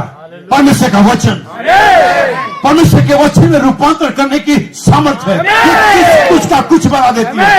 नबी कहता परमेश्वर के वचन में सामर्थ्य है कि आपके रूप को परिवर्तित करे, आपके हालत को परिवर्तित करे, आपके विश्वास को परिवर्तित करे। वो हर एक चीज जो है वो परिवर्तित कर सकता है। ये कैसा मनुष्य है जिसकी आंधी और तूफान भी, जब तक आदम आज्ञा के नीचे था, जब तक आदम अंडर कंट्रोल था, तब तक चीजें आदम के अंडर कंट्रोल। प्रॉब्लम यह है कि हम चीजों को कंट्रोल करना चाहते लेकिन खुद कंट्रोल नहीं होना चाहते। चार तुम्हें नियंत्रण में आना पड़ेगा। भाई लोग बिलचुस भाई के नियंत्रण में, आपके नियंत्रण में नहीं, हम तो खुद नहीं नियंत्रण में, उस पवित्र आत्मा के नियंत्रण में जिसे परमेश्वर ने इस कलीसिया को नियंत्रित करने के लिए ही भेजा। नबी कहता परमेश्वर कभी नहीं चाहता कि उसकी कलीसिया, उसके लोग किसी मनुष्य के द्वारा चलाए जाए। वो हमेशा चाहता उसकी कलीसिया, उसके लोग आत्मा के द्वारा चलाए जाए। और बाइबल कहती है परमेश्वर के पुत्र वे ही है। कौन है? पादरी कहता उस चर्च में मत जाना, पादरी के पास होते हैं, वे पादरी के पुत्र है। मम्मी कहती है वो कलीसिया तो बस पागल हो गया, मत जाना, ये मम्मी की बेटियां हैं। लेकिन अगर आत्मा कहता है मुझे जाने दो, आमीन। मुझे वहां पर एक बार देखने दो, आमीन। वो सीमा गिराने की तरफ एक लंबी यात्रा के लिए अपने पैकेज को लेती है, अपने सामान को पैक करती है, अपने शरीर को लेती है, सबसे ज्यादा सबसे महंगाई को लेती है और एक यात्रा पर चलती है। उसके धर्मगुरु ने कहा नहीं नहीं तुम उधर जाएगी, हम नाम काट देगा तेरा, तेरे बच्चों का एडमिशन नहीं मिलेगा, अब इधर तेरा वजीफा भी नहीं रहेगा और तुझे हम कंपाउंड से बाहर करेंगे। हमने कहा ओके ओके, ये पृथ्वी वैसे हमारा रहने का परमानेंट प्लेस नहीं है। आमीन, हमें जाने दो। मेरे बच्चे के लिए मैंने एक बार कैथोलिक फादर से कहा कुछ फीस कम कर दो, उन्होंने कहा ठीक है 100 रुपए कर दे। मैंने कहा 100 रुपए मुझसे और ले लो, किसी बच्चे का ऐड कर देना, इतना ही अगर तुम्हें कम करना है। हम इतनों के लिए, इतनी सारी बातों के लिए क्यों परमेश्वर को छोड़ दे? लेकिन लोग छोटी छोटी बातों पर परमेश्वर को छोड़ दे, वचन से समझौता कर। एक अच्छा लड़का पाने के लिए, एक अच्छी लड़की पाने के लिए, एक खूबसूरत लड़की कल जो बस हो ही जाएगी। नबी कहता हम समझ पा रहे कितनी खूबसूरत लड़की है, उसकी गाल में डिंपल पड़ रहे, उसके बाल कितने करली हैं और कितनी चमक दमक से भरपूर है, और वो शादी कर लेता है। शादी के 2 साल बाद एक छोटा सा बच्चे उसके पास होता है, दांत बाहर निकलते, गाल गड्ढे में डिंपल से भी गड्ढा बन जाता है, और फिर एक सुबह बालों को बिखराए हुए स्थिति, फिर आदमी कहता है प्रभु मैंने क्या कर लिया। हाँ, नबी ने ऐसा बोला है। अगर वो ये देख के लाता उसको, ये सुबह उठ करके पहले प्रार्थना करती है, तो हर सुबह जब भी उठता जिंदगी में 60 साल की उम्र के बाद तब भी वो प्रार्थना करता ही पाता। लेकिन चूंकि उसने ये नहीं देखा, इसलिए वो जल्दी डिंपल गड्ढे में तब्दील हो गए, वो काजल जल्दी ही ब्लैक हेड्स में तब्दील हो गए, घुघराले बाल जल्दी ही उतने ही छोटे हो गए जितने कि पहले कभी हुआ करते थे, क्योंकि आपने वो रूप देखा जो घटता चला जाता।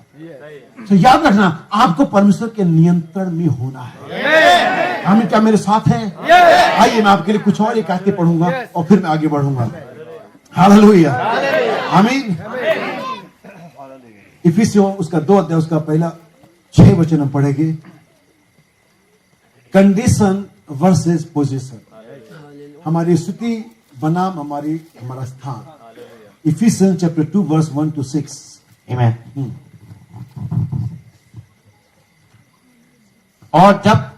और उसने तुम्हें भी जिलाया जो अपने अपराधों और पापों के कारण मरे हुए। देखिए, अब यहां पर एक पीछे के समय और एक वर्तमान समय की बात की जा रही है।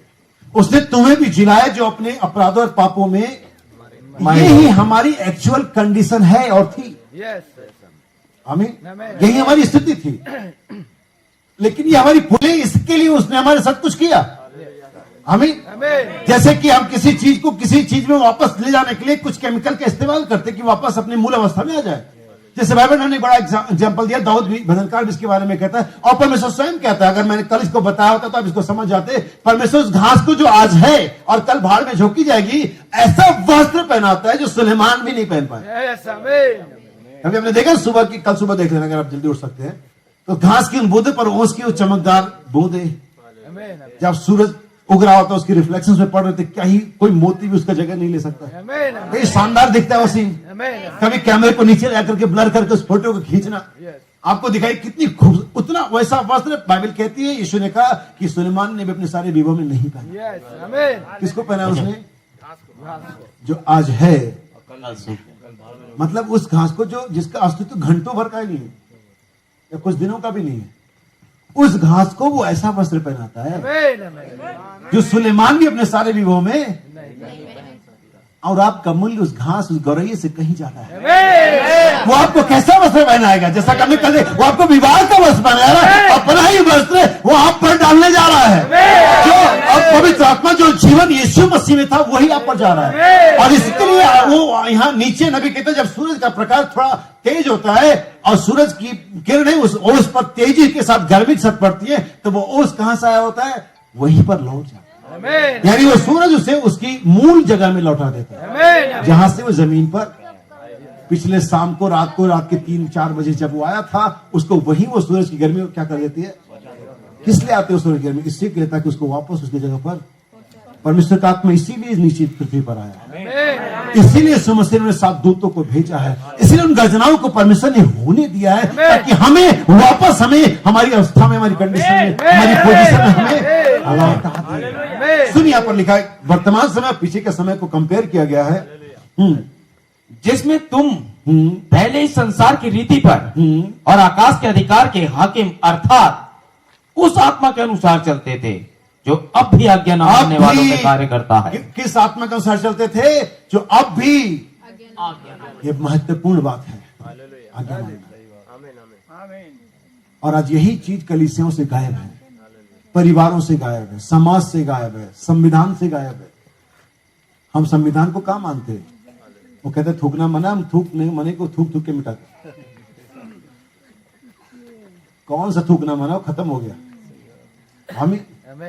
हमें ये रेड लाइट नहीं क्रॉस करनी है, हमें ये नियम माने। कौन मानता है आज के जमाने में? मम्मी माँ बाप बच्चों कहते बेटा देर तक नहीं खेलना, बेटा पढ़ाई करना, बेटा बड़ों को नमस्कार करना, घर में कोई आए तो उसे हाय हेलो करना। कौन मानता है? अरे आत्मा उन्हीं में काम करती है जो आज्ञा। पास्टर कहता समय से चेयर चाहिए, डीकन कहता है कि जो चेयर दी जाए वहीं पर बैठिए। कौन मानता है? छोटी छोटी बातें हम आज्ञा नहीं मानते और हम सोचते हैं हम सीधा राज्य में जा रहे हैं। परमेश्वर ने यहाँ पर आपको एक ट्रायल में लिखा, अगर समय होता है मैं आपके लिए पढ़ता, व्यवस्था विवरण करने में लिखा कि परमेश्वर उनको लेकर के आया, उनको क्यों घुमाता रहा? ताकि उनको देखे उनके मनों में क्या है। परमेश्वर निर्बल नहीं था, परमेश्वर अयोग्य नहीं था कि उनको पहुंचा नहीं देता। वो तो उकाब के पंखों पे उठाकर इसको होमलैंड में ले आया तो उनको भी पहुंचा देता था। लेकिन वो कहता मैं तुमको घुमाता देखूं कि तुम्हारे मनों में क्या है, तुम किसकी सेवा करोगे। आज ये समय जो लग रहा है परमेश्वर हमें ट्रायल पे ले रहा है कि देखे हमारे मनों में क्या है। हम कितनी जल्दी अपने पास्टर की बात पर आज्ञा पर भड़क जाएंगे, कितनी जल्दी माँ बाप अपने बच्चों को जब आज्ञाकारिता में लाना चाहेंगे तो बच्चे कितनी जल्दी पलट के जवाब देंगे। पत्नी कितनी जल्दी अपने पति की आज्ञा में आउट हो जाएगी। इसके लिए परमेश्वर आपको ट्रायल पे लेकर के आया। और हमें लगता है सब साधारण बातें, नॉर्मल, इससे परमेश्वर क्या लेना देना। ईश्वर का जब जमीन की बातें तुम्हारी समझ में नहीं आई तो आसमान की बातें कैसे समझोगे। जब तुम्हें छोटी छोटी बातें समझ में नहीं आती, आगे करता में जीने तुम्हें उबन लगती, घुटन लगती है, तुम्हें बड़ी बड़ी बातें कैसे आएगी। सो यहाँ पर फिर से मैं इसे कंप्लीट करता हूँ, फिर मैं आगे बढ़ता हूँ। इनमें हम भी सब के सब पहले अपने शरीर की लालसाओं में दिन बिताते थे और शरीर और मन की मनसाएं पूरी करते थे और लोगों के समान स्वभाव ही से क्रोध की संतान थे।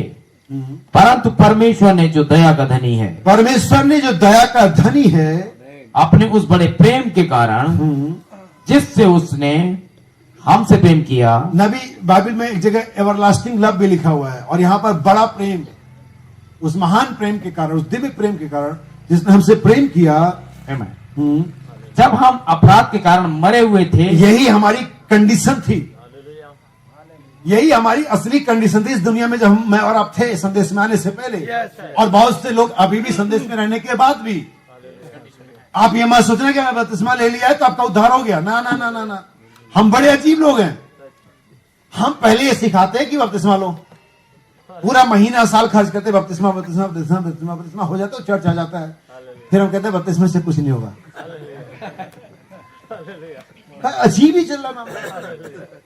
और फिर जब वो भी हो जाता, चलो पवित्र आत्मा को बपतिस्मा ले लिया, फिर हम सिखाते हैं पवित्र आत्मा की बपतिस्मा के बाद भी नाश हो सकता है। आदमी कहता है करे तो करे क्या, जाए तो जाए कहाँ, करना क्या है। आपके सामने एक ही एग्जांपल सीड है। हमें कि चाहिए कि जैसा मसीह यीशु का स्वभाव था। हाँ, लेकिन बहुत सारे लोग बाल बढ़ा देते यीशु मसीह जैसा, बहुत सारे लोग ऐसे दोहर डालते यीशु मसीह जैसा नहीं। और क्या करते हैं, बहुत सारी चीजें यीशु मसीह करते हैं। लेकिन बाइबल की जैसे यीशु मसीह का कपड़ा था, जैसे यीशु मसीह के बाल थे, जैसे यीशु मसीह चलता था, जैसा वो छाते की चूड़ी डंडी लेकर के रहता था, भेड़ों को चराते, मेमने को गोद में उठाते। मैंने तो पहले कभी नहीं पढ़ा उसके पास एक भी भेड़ थी, मैंने अभी तौर से, लेकिन हर बार भेड़ों की बात जरूर करता था। हमें जैसे ओला वाले हैं, उनकी अपनी कोई गाड़ी नहीं है, क्योंकि सारी गाड़ियां वही मुहैया कराते हैं। जो मैटे वालों के पास एक रेस्टोरेंट नहीं है, खाना वही ले आते हैं। अमेज़न का एक भी दुकान नहीं है, सब कुछ बेच देते हैं। अब वैसे ही हमारा यीशु मसीह, उन्होंने इसी से तो नकल किया है। किसी स्कूल नहीं गया, बढ़िया टीचर, कोई डॉक्टर की डिग्री नहीं, बढ़िया चिकित्सक, the great physician now is here.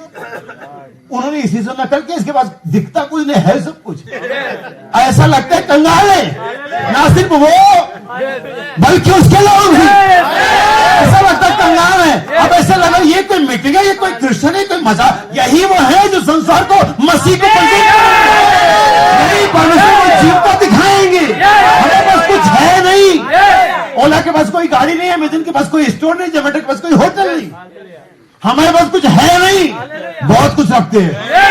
हम वो रखते हैं जो अंबानी के पास नहीं है, हम वो रखते हैं जो पोप फ्रांसिस के पास नहीं है, हम वो रखते हैं जो नरेंद्र मोदी के पास नहीं। हमारे पास वो है जो उनके पास नहीं है, और वो जो तुम में है उससे जो संसार में है बड़ा है।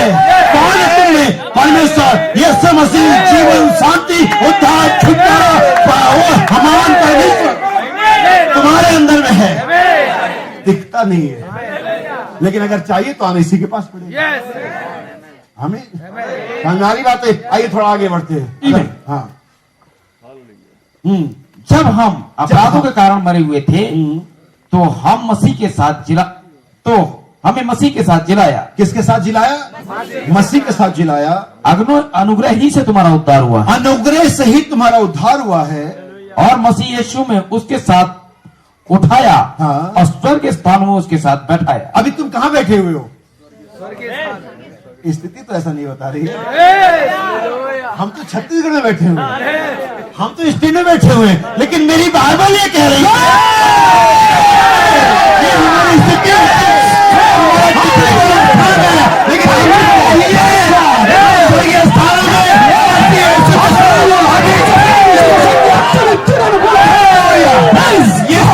जिस मनुष्य के पत्र को तुम यहाँ पर देखते हो वो स्वर्ग में है। ये केवल सिर्फ यहाँ ही नहीं है, तुम्हारी आध्यात्मिक देह, तुम्हारा रिवॉल्यूशन वहां पर है, वो आनंद मना रहा है। आप यहाँ नहीं है, ये आपकी स्थिति है, ये आपकी स्थान नहीं है। अभी कहते हम ठीक अभी राइट ना हम स्वर्गीय स्थानों में बैठेंगे, नहीं लिखा हुआ है, बैठे हुए हैं। ये है आपकी पोजीशन। आपकी स्थिति तो नहीं लग रही है, शैतान को बोलो स्थिति मत देख, पोजीशन को देख। आमीन। रुको रुको रुको, हम थोड़ा आगे बढ़ते हैं। आदम गिर गया, स्थिति बिगाड़ ली, परमेश्वर से बिल्कुल नाराज नहीं हुआ। परमेश्वर ने उस पर कोई क्रोध नहीं जताया, बस एक न्याय के तरीके से जो उसने कहा था उसी को इंप्लीमेंट किया। लेकिन वहां पर परमेश्वर ने वादा किया, जो स्थिति पोजीशन तूने अभी ठीक खो दी है, मैं एक दिन इस जगत में वापस आऊंगा, मैं एक दिन देह को धारण करूंगा, मैं एक दिन दांत को चुकाऊंगा यहाँ पर आकर के, और तेरी स्थिति जैसी अभी है ऐसी रहेगी नहीं। तेरी स्थिति जरूर यहाँ पर डाउन हो गई, जरूर तू गिरा हुआ पुत्र हो गया, जरूर तू वतन से बाहर निकाल दिया गया, लेकिन एक दिन मैं तेरी पोजीशन बहाल करूंगा। हम अभी परमेश्वर के सस्पेंडेड सन्स ऑफ गॉड है, हमें निलंबित कर दिया गया है, लेकिन अभी हमारे पास अधिकार है, हमारे वहां पर नाम दर्ज है। किसी दिन हमारा समय आएगा, हमारा मुकदमा यीशु मसीह लड़ रहा है, चल रही है, जो मसीह यीशु में है, हमें हमारा वापस होदा मिलने जा रहा है। अभी हम निरुपाय लगते हैं, लेकिन असहाय नहीं है। अभी हम सताए जाते लेकिन घिराए नहीं जाते। ऐसा लगता कंगाल है, लेकिन जो जो जो खजाना हमने आपको दिया है ये आपके पड़ोसी के पास नहीं है। जो खजाना ठीक आपको मिला है ये आपके किसी रिश्तेदारों के पास नहीं है। आपके पास अनंत जीवन का खजाना है, आपके पास चंगाई का खजाना है, आपके पास आनंद का खजाना है, आपके पास आनंद का पावर हाउस जानते हो, जहां से बाकी लोग चार्ज करते हैं। तुम्हारे घर में तुमसे लोग चार्ज होते हैं। एक प्रचारक था, प्रचार करते करते जाकर के एक प्रचारक से ये भाई बहन से हाथ मिलाता था। भाई बहन कहती क्या कर रहा है बार बार। भाई बहन को बातों से भाई बहन जैसे मुझे बैटरी डाउन होती थी मैं जाकर के वहां पर हाथ मिलाता, हाथ लाया, हाथ मिलाता था। और फिर से आपके समाज, आपके रिश्तेदार, आपके पड़ोसी जो आपको बुराई करते, मेरी समस्या में जाते, बहन मेरे लिए दुआ कर, वो आपसे चार्ज, आप पावर हाउस हो, की ऊर्जा गृह हो, ऐसे लोग सामर्थ्य को ले रहे हैं। और आनंद जी नहीं मैं वापस लाऊंगा। और यीशु आया, यीशु आया। नबी कहता वो सब कुछ जो आदम ने खो दिया यीशु से लौटा करके। आदम ने खोया क्या था? पार्सली, थोड़े रूप में, आंशिक तौर से आदम या मनुष्य जाति के पास अभी भी अधिकार है। बाइबल कहती है अभी भी मनुष्य जानवरों पर अधिकार रखता है। हम देखते इसे कैसे चाबुक के सारे से शेर को नचाया जाता है, कैसे उस वेल मछली को, उस डॉल्फिन को सीटी बजवाई जाती, हम ये सब देखते हैं। लेकिन ये एक्चुअल कंडीशन पोजीशन नहीं है। लेकिन यीशु ने आकर के उस पोजीशन को वापस हर एक पुत्र को दिया। इसलिए नबी कहते हैं एडॉप्शन और प्लेसिंग। पहले आपको अडॉप्ट किया, ट्यूटर के हवाले किया, आपको सिखाया, आपको पढ़ाया, आपको हर एक चीज दी, और अब क्या करने जा रहा है वो, उसको जगह पर रखने जा रहा है जो आपका है। आपको बताना चाहता हूं, भाई बहन के सीरीज है आदि से पहले, आदि में और आदि से। आदि से पहले आप क्या थे? बाइबल क्या बताती है अय्यूब की किताब में, हम क्या थे, हमारी पोजीशन क्या थी? तब तू कहां था जब परमेश्वर के सारे पुत्र, कोई भतीजे नहीं थे वहां पर, हालेलुया, कोई कजन्स नहीं थे वहां पर, कोई नाती और पुत्र भी नहीं थे वहां पर, के पुत्र, हालेलुया, यस सर। कोई वहां पर पौलुस और कोई पतरस और कोई प्रेरित और कोई नबी नहीं थे, सारे कौन थे? पुत्र। हालेलुया। आदि से पहले पोजीशन क्या थी? आमीन। जब उत्पत्ति शुरुआत हुई, इन द बिगिनिंग, वहां पर एक मिलता हमें जिसका नाम था आदम। लूका की वंशावली की किताब बताती है, और आदम परमेश्वर का पुत्र था। हमारी शुरुआत जब हम देह में आए, जब हमें लाया गया पृथ्वी पर, हम क्या थे? बिफोर बिगिनिंग हम क्या थे? आदि से पहले हम क्या थे? पुत्र। बिगिनिंग आलम में हम क्या थे? सृष्टि किसका इंतजार कर रही है? हम थे, हम हैं, हम रहेंगे। हमारी परिस्थितियां हमें ये हमारी एक्चुअल कंडीशन बयान नहीं करती। अब आप सुन लेना, रियलाइजेशन, उड़ाओ पुत्र, आना पड़ेगा पुत्र पर ही, क्योंकि उसकी एक समय पोजीशन खराब हो गई, सारी कंडीशन खराब हो गई, पहुंच गया सुअर के दड़बे में। आमीन। सुअर चराने की नौकरी मिल गई, शायद वही फलियां जो सुअर खाते थे उसको खाना चाहता था। लेकिन कहां से शुरुआत हो गई थी इसकी? पहले उसकी स्थिति क्या थी? राजा का लड़का, जमींदार का लड़का, और लोग सलामी देते होंगे, मुनि मैनेजर जब वो आता होगा तो नीचे छोड़ देते होंगे, क्या ही उसका रुतबा रहता होगा। लेकिन एक दोस्तों के गलत संगति की बहका में आ चुका है, वो सोशल मीडिया के जाल में फंस चुका है, वो कुछ नेटफ्लिक्स के जाल में फंस चुका है, वो कुछ इंस्टाग्राम के जाल में फंस चुका है। दोस्तों ने बहका दिया, क्या करता है तू? अच्छा ध्यान सुनना, जो उसने किया वो लीगल था, हम उसके लिए उसको पापी नहीं ठहरा सकते। एक ही गलती उसने करी है, और वही गलती लोग करते हैं। वो अपने पिता के पास गया, बिल्कुल रिस्पेक्टफुली, पिताजी, में तो जी करके लिखा, इंग्लिश में क्या लिखा मुझे नहीं मालूम, फादर जी लिखा, पता नहीं जो भी है। उसने कहा पिताजी संपत्ति में से जो मेरा हिस्सा है, और ये ठीक बात है, और मुझे भी पिता से चाहिए, लेकिन जो गलती उसने करी थी वो मैंने नहीं करनी है, ना आपने करना। आमीन। पिताजी जो संपत्ति से मेरा हिस्सा मुझे दे दीजिए प्लीज। अब ठीक है, 18 साल का हो गया था शायद। पिता ने कहा ओके, बड़ा भाई भी कुछ नहीं कह सकता क्योंकि उसका हिस्सा बनता है उसमें। उसने कहा ठीक है, उसने साइन, चेक बुक निकाला, 10 पेपर निकाला, ठीक है ओके, ये रहा तेरा, ये रहा तेरा, ये रहा तेरा, सब ले। उसने कहा ठीक है पापा, प्रेज़ द लॉर्ड। और वो अपने दोस्तों के साथ जो बाहर कहीं थार में इंतजार कर रहे थे, ठीक है चलो ठीक है, आ रहा है, आजा बेटा, लेदर की जैकेट वगैरह पहन के कुछ इसे बढ़िया सिगार विगार लेके निकल दिया। अभी माल घर में। अरे सुनो, माल किसका था? बाप का। क्या दिक्कत उड़ाने में? वो तो कमाता तब पता चलता है ना कि 2 रुपया कैसे खर्च किया जाता है। जितने बच्चे अगर अभी कमाई नहीं करते, बाप का माल उड़ाते, वो सुनने ध्यान से, मजा आता है, कोई दिक्कत नहीं होती, कोई दर्द नहीं होता उस उड़ाने में। जब कमाओगे जिस दिन ना, उस दिन पता लगेगा कि उड़ाना क्या होता है, वो तो उड़ जाएंगे। हालेलुया। उड़ा दिया उसने धीरे धीरे। लेकिन बाइबल ध्यान से अगर आप पढ़ेंगे, मेरे पास समय था तो लूका 15 के लिए पढ़ता, वो दूर चला। यही प्रॉब्लम थी, संपत्ति ले लेना प्रॉब्लम नहीं थी, उड़ा दिया। कोई बाप थोड़े गरीब है, बाप गरीब नहीं है, बाप तो अभी भी अमीर है, गया में धनी है। हमने पढ़ा तो अभी, आपने चंगाई खो दी, आपने उड़ा दिया, कोई बात नहीं है, आपने अपना वाला हिस्सा उड़ाया, उसका वाला भी उसके पास है। उसने अपनी धार्मिकता, अपने सदगुण के हिसाब से आपको बोला, आपके हिसाब से नहीं बुलाया। आप उसको मालूम है आप गिरे हुए, आपको मालूम है आपकी कंडीशन बेकार है, मालूम है तभी तो आ रहा है, और ये दूर चला गया।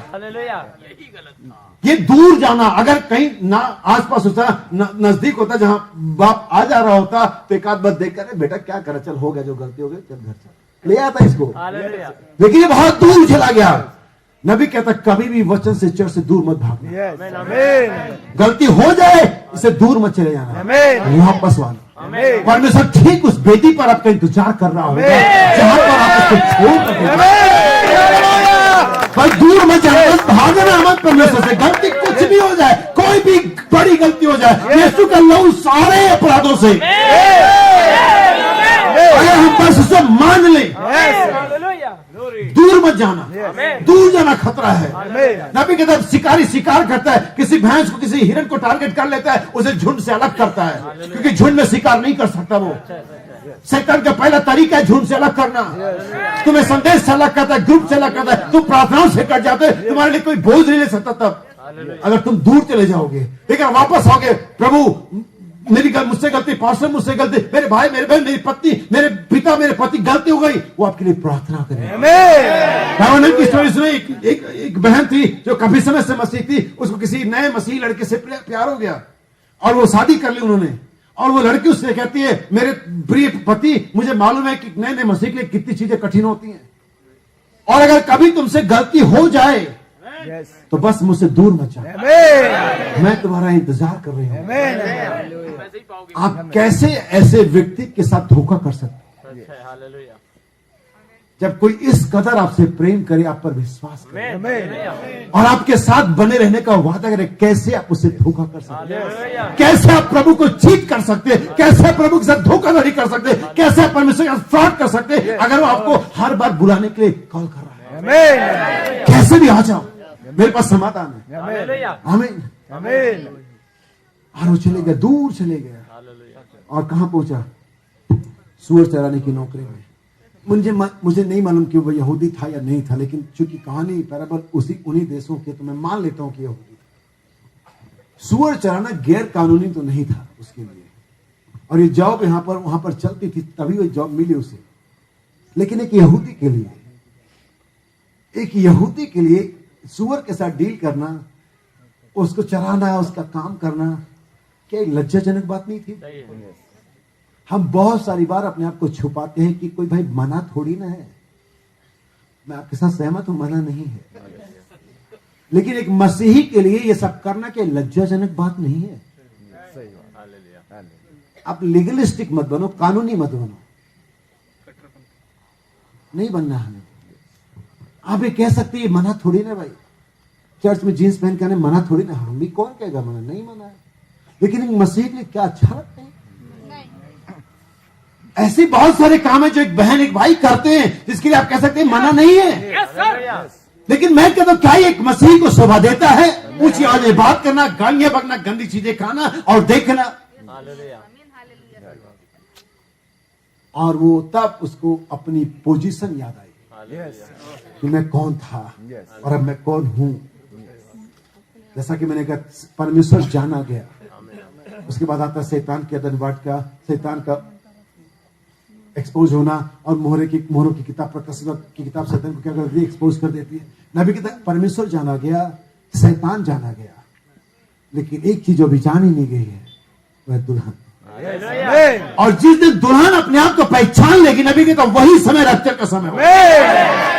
उस पुत्र ने, मुझे समझ नहीं मालूम कि कितना दिन वो लग रहा है, लेकिन एक दिन जो मुझे मालूम है कि जब उसे रियलाइज हुआ, जब उसे यह एहसास हुआ कि वो कौन है, उसका पिता कौन है, उस कनेक्शन को जब उसने जान लिया, पोजीशन को जब वो उठा।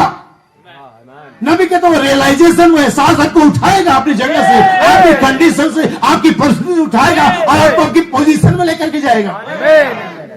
आज आपको ये जानने की जरूरत है कि महाराजा के बेटे और बेटियां हैं। नबी कहता अफ्रीका के जंगलों से, आदिवासी इलाकों से वो मजदूरों को पकड़ के ले आते थे और ला करके अमेरिका के बाजारों में बेचते थे, और वो वहां पर बेचते थे। एक हट्टा कट्टा नौजवानों पर सीने को बाढ़ करके सीधी गर्दन के साथ खड़ा था, और खरीदने वाला पर आ गया, बेचने वाले एजेंट के पास गया, और ये क्या विशेष कोई गुलाम है, ये बिकने वाला नहीं है क्या? नहीं, आप ध्यान से देखिए, उसमें प्राइस टैग लगा हुआ, वो भी बिकने के लिए तैयार है। अरे तुम इसको क्या खाना अलग खिलाते हो? नहीं, ये उसी नान में से खाते, इसमें सारे खाते हैं। तो इसका मामला क्या है? ये इतना अकड़ के क्यों खड़ा है? ये खड़ा तो गुलामों के बाजार में ही है ना, प्राइस टैग लगा हुआ है, जंजीर यहां पर बंधी हुई है, हाथों में भी कुछ होगा, तो ये अकड़ा हुआ क्यों है? ये कंडीशन तो इसके अकड़ की कोई नहीं है। जिस स्थिति में खड़ा उसमें अकड़ वाली तो कोई बात ही नहीं है, देखने के लिए गुलाम है। कहते नहीं वो कंडीशन के आधार पर नहीं खड़ा हुआ है, वो पोजीशन के आधार पर खड़ा है। कहते जिस आदिवासी इलाके से हम इसे लाए हैं, ये वहां के आदिवासी सरदारों का लड़का था ये, और ये अभी भी अपने आप को किसी हाकिम किसी सरदार का ही लड़का समझता है, यही उसकी पोजीशन थी। अब वो गुलामी में चला गया, इससे कोई मतलब नहीं है, लेकिन उसकी पोजीशन मालूम है मैं कौन हूं। जिस दिन चर्च के मालूम चलेगा कि अब साधारण लोग नहीं है, शैतान आपको पकड़ नहीं पाएगा, शैतान के बंधन ढीले पड़ जाएंगे, आप उठेंगे, शैतान को घसीटेंगे। मैं एक पुत्र परमेश्वर का, मैं एक पुत्र परमेश्वर की, मुझे इस कंडीशन में नहीं रहना है। और परमेश्वर का वचन पवित्र आत्मा का बपतिस्मा आपकी कंडीशन को विदिन सेकेंड बदल देगा। आगे भैया लोग सेकेंडों में, यस सर, कितने घर में रिमोट टीवी है? मतलब हो सकता है टीवी ना हो, लेकिन कभी तो देखा होगा रिमोट। एक व्यक्ति रिमोट को उठाता है, डिस्कवरी देख रहा होता है, घोड़े भाग रहे हैं, शेर भाग रहा है, और बदल देता है समाचार, आज भारत में ये हुआ। कितने देर में होता है ये? सीन बदल जाता है, रिमोट से बदल जाता है, सीन सेकंड में, और भी समाचार बदल, आज भारत के प्रधानमंत्री भारत आएंगे, सीन बदलता है, और वहां पर आज टिप टिप बरसा पानी आ जाता है, सीन बदल गया। कितनी देर लगी? किसने बनाया था रिमोट? इंसान ने, विज्ञान ने।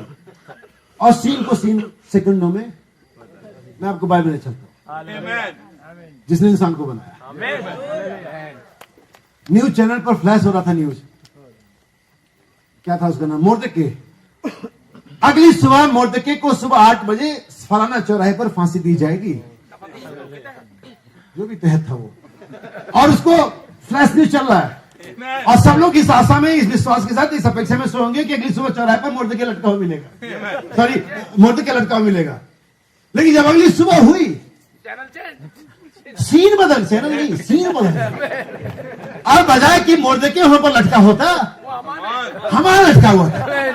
सीन कैसे बदल गया? परमेश्वर इसे करने में सामर्थ्य है। कितनी देर में? विदिन सेकेंड, पलक मारते ही। अच्छा देखो, 3 कोट भाई के पास पढ़े हुए हैं, चलो ठीक है पढ़ते हो। मैं चाहता कि छोटे कोट से बड़े की तरफ जाएंगे, बड़ा वाला स्किप कर देंगे, छोड़ देंगे। नहीं छोड़िए, है टाइम है। ओके ठीक है, ओके ओके, बड़ा आप लोग आशीष दे, ध्यान सुनिएगा, मैं आपके साथ बना रहूंगा थोड़ी देर।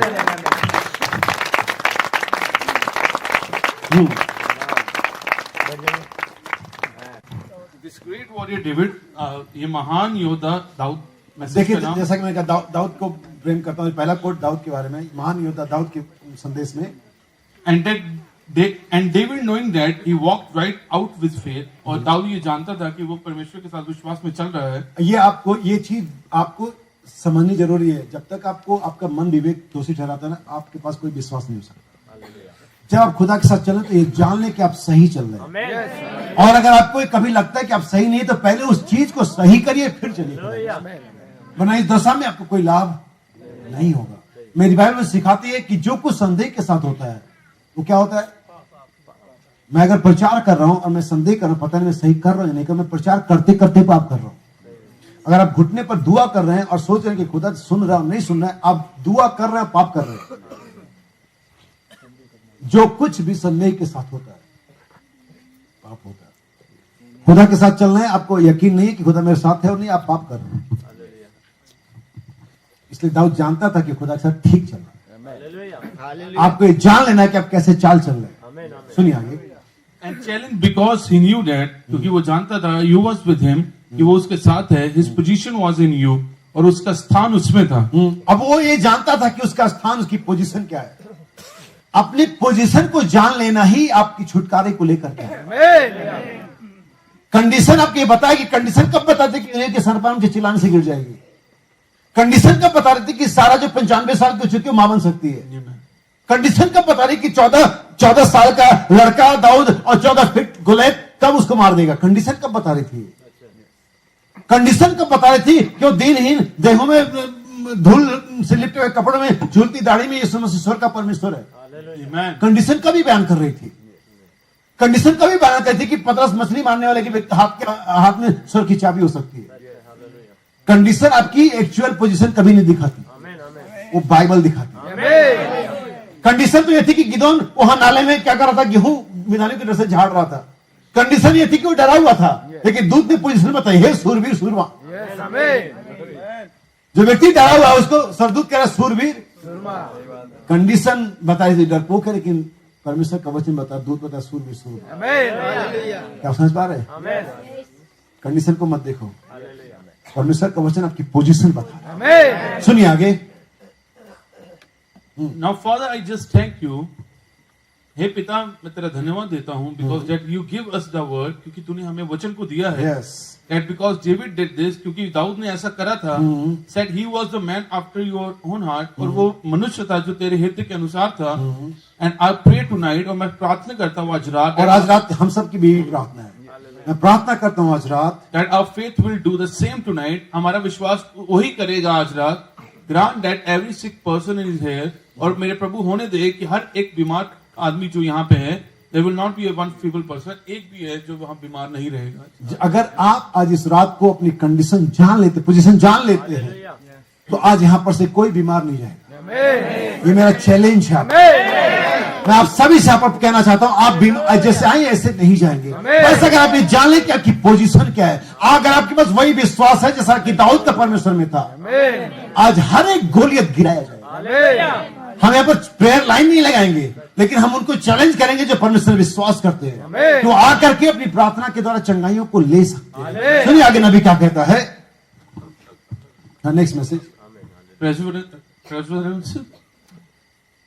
Each one of you brethren, हे भाइयों, आप में से हर एक, do you realize, क्या आप ये जानते हैं? यही एहसास, क्या आपको ये रियलाइजेशन है, ये एहसास है जैसा उस उराव पुत्र को हुआ था? क्या आज शाम आपको ये रियलाइजेशन है कि आप कौन हैं, आप किस परमेश्वर की सेवा कर रहे हैं? सुनिए नबी क्या कहता है। Do you realise what you are doing, क्या आपको आज ये एहसास है कि आप क्या कर रहे हैं?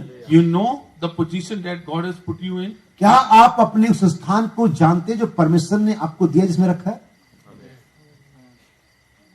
ये महत्वपूर्ण सवाल है। क्या आपको वो स्थान पता है, परमेश्वर ने आपको रखा है? वो जान लेना ही विजय है आपकी। हमें लोग जान लेना ही शैतान पर विजय है। सुनिए आगे। Now this challenges your faith, और ये आपके विश्वास को चुनौती देता है। जी हाँ। Just remember that you are going to believe that every person that you touch you has to get well. आप सिर्फ ये याद रखें कि आपको विश्वास करना है कि हर एक मनुष्य को जिसको आप छुएंगे वो चंगा हो जाएगा। जैसा कि लिखा, विश्वास करने वाले चिन्ह होंगे। आपको इस पोजीशन पर विश्वास करनी है, और तब हर एक व्यक्ति चंगा होने जा रहा है। सुनिए आगे। अगला next message. I want you to notice quickly, मैं जल्दी से आपका ध्यान एक जगह पे लाना चाहता हूँ। नोआ building away on the arc, और वो किश्ती पर बना रहा था। ये वंडरफुल, ये बहुत बढ़िया कोड है जिसको मैं पसंद करता हूँ। कहां से शुरू करें नबी, कहां पर लेकर के? सुनिए यहां से। Looking forward to a miracle coming, और वो आगे देख रहा था कि एक चमत्कार होने वाला है। There was miracles a happening, वहां पे चमत्कार हो रहे थे, एक घटना हो रही थी। He was preaching the supernatural, वो अलौकिक को प्रचार कर रहा था। और यही आज शाम हम कर रहे हैं। हम एक ऐसे मैसेज को प्रचार करें जो सुपर नेचुरल है, जो वास्तव में मनुष्य के द्वारा नहीं दिया गया है। ये मैन मेड गॉस्पेल नहीं है, ये परमेश्वर का सामर्थ्य जो सुसमाचार के द्वारा जाहिर हो रहा है। हमें जैसा कि नोआ ने एक सुपर नेचुरल प्रचार किया था, और हमेशा हर एज में जब भी कोई नबी संदेश लेकर के आता है, वो एक सुपर नेचुरल मैसेज होता है। हम उस सुपर नेचुरल मैसेज के अंडर आगे बढ़ रहे हैं, जैसा कि इजराइल उस पिलर ऑफ फायर के नीचे आगे बढ़ा। सुनिए आगे। What? Yes sir, क्या? जी श्रीमान। He was preaching that there is a God in heaven, वो ये प्रचार कर रहा था कि एक परमेश्वर है जो स्वर्ग में है, who will destroy the world with water, जो इस धरती को, इस संसार को पानी के द्वारा नाश करेगा। And I am building an ark for the faith, और मैं विश्वास के लिए उस किश्ती को बना रहा हूं। Why I imagine they thought he was a crazy, मुझे लगता है कि वो सोचते थे कि वो पागल है। But when the thunders began to roar, अब देखिए यहाँ पर असली बात आती है। जब गर्जनाओं ने अपने आवाजों को देना आरंभ किया, the lightning flash, और बिजलियां चमकने लगी, even the birds and the animals taken their position, और यहाँ तक कि जानवरों और पक्षियों ने अपना स्थान ले लिया। इसलिए याद रखिए, गर्जनाएं जब होंगी तो वही स्थान लेंगे जो स्थान लेने के लिए पहले से प्रीडिस्टिनेटेड है। गर्जनाओं के बारे में लोग मत भ्रमित हैं, क्योंकि गर्जनाएं उनको पोजीशन से बाहर कर देंगी, लेकिन वही गर्जनाएं उनको जो प्रीडिस्टिनेटेड है, जो ठहरा गए, उनको स्थान काम इन चिड़ियों से, इन जानवरों से बढ़ करके नहीं है। क्या आपने सुना नबी क्या कहता है? उस आर्क में, उस मसीह में कौन प्रवेश करेगा? जब गर्जनाएं होंगी, जब बिजलियां चमकेंगी। पहले से ठहराएंगे। आमीन, हालेलुया। वहां पर हर एक सीट रिजर्व है। 2 कौन जाएंगे उसको मालूम है, 2 मेल कौन जाएंगे उसको मालूम है, 2 फीमेल कौन जाएंगे उसको मालूम है, चिड़ियों में से कौन जाएगा उसको सब मालूम है। जैसा कि मैं हमेशा कहता हूं, परमेश्वर नूह से कहा नाव बना ले, और उसका डिजाइन दे दिया, उसका लंबाई चौड़ाई कितना है, 300 हाथ लंबा और इतना चौड़ा वगैरह वगैरह जो भी है। नहीं, और किसको प्रचार कर? सारी दुनिया को। मेरे जैसे प्रचारक होता तो अपना सर खुजाते, कहते प्रभु सारी दुनिया को, नाव तो बहुत छोटी है, अगर सभी आ गए तो। अब परमेश्वर मुझे ऐसे कहता, बच्चे तेरा काम नाव बनाना, प्रचार करना है। कौन आएगा कौन नहीं आएगा मैं जानता हूं। हालेलुया।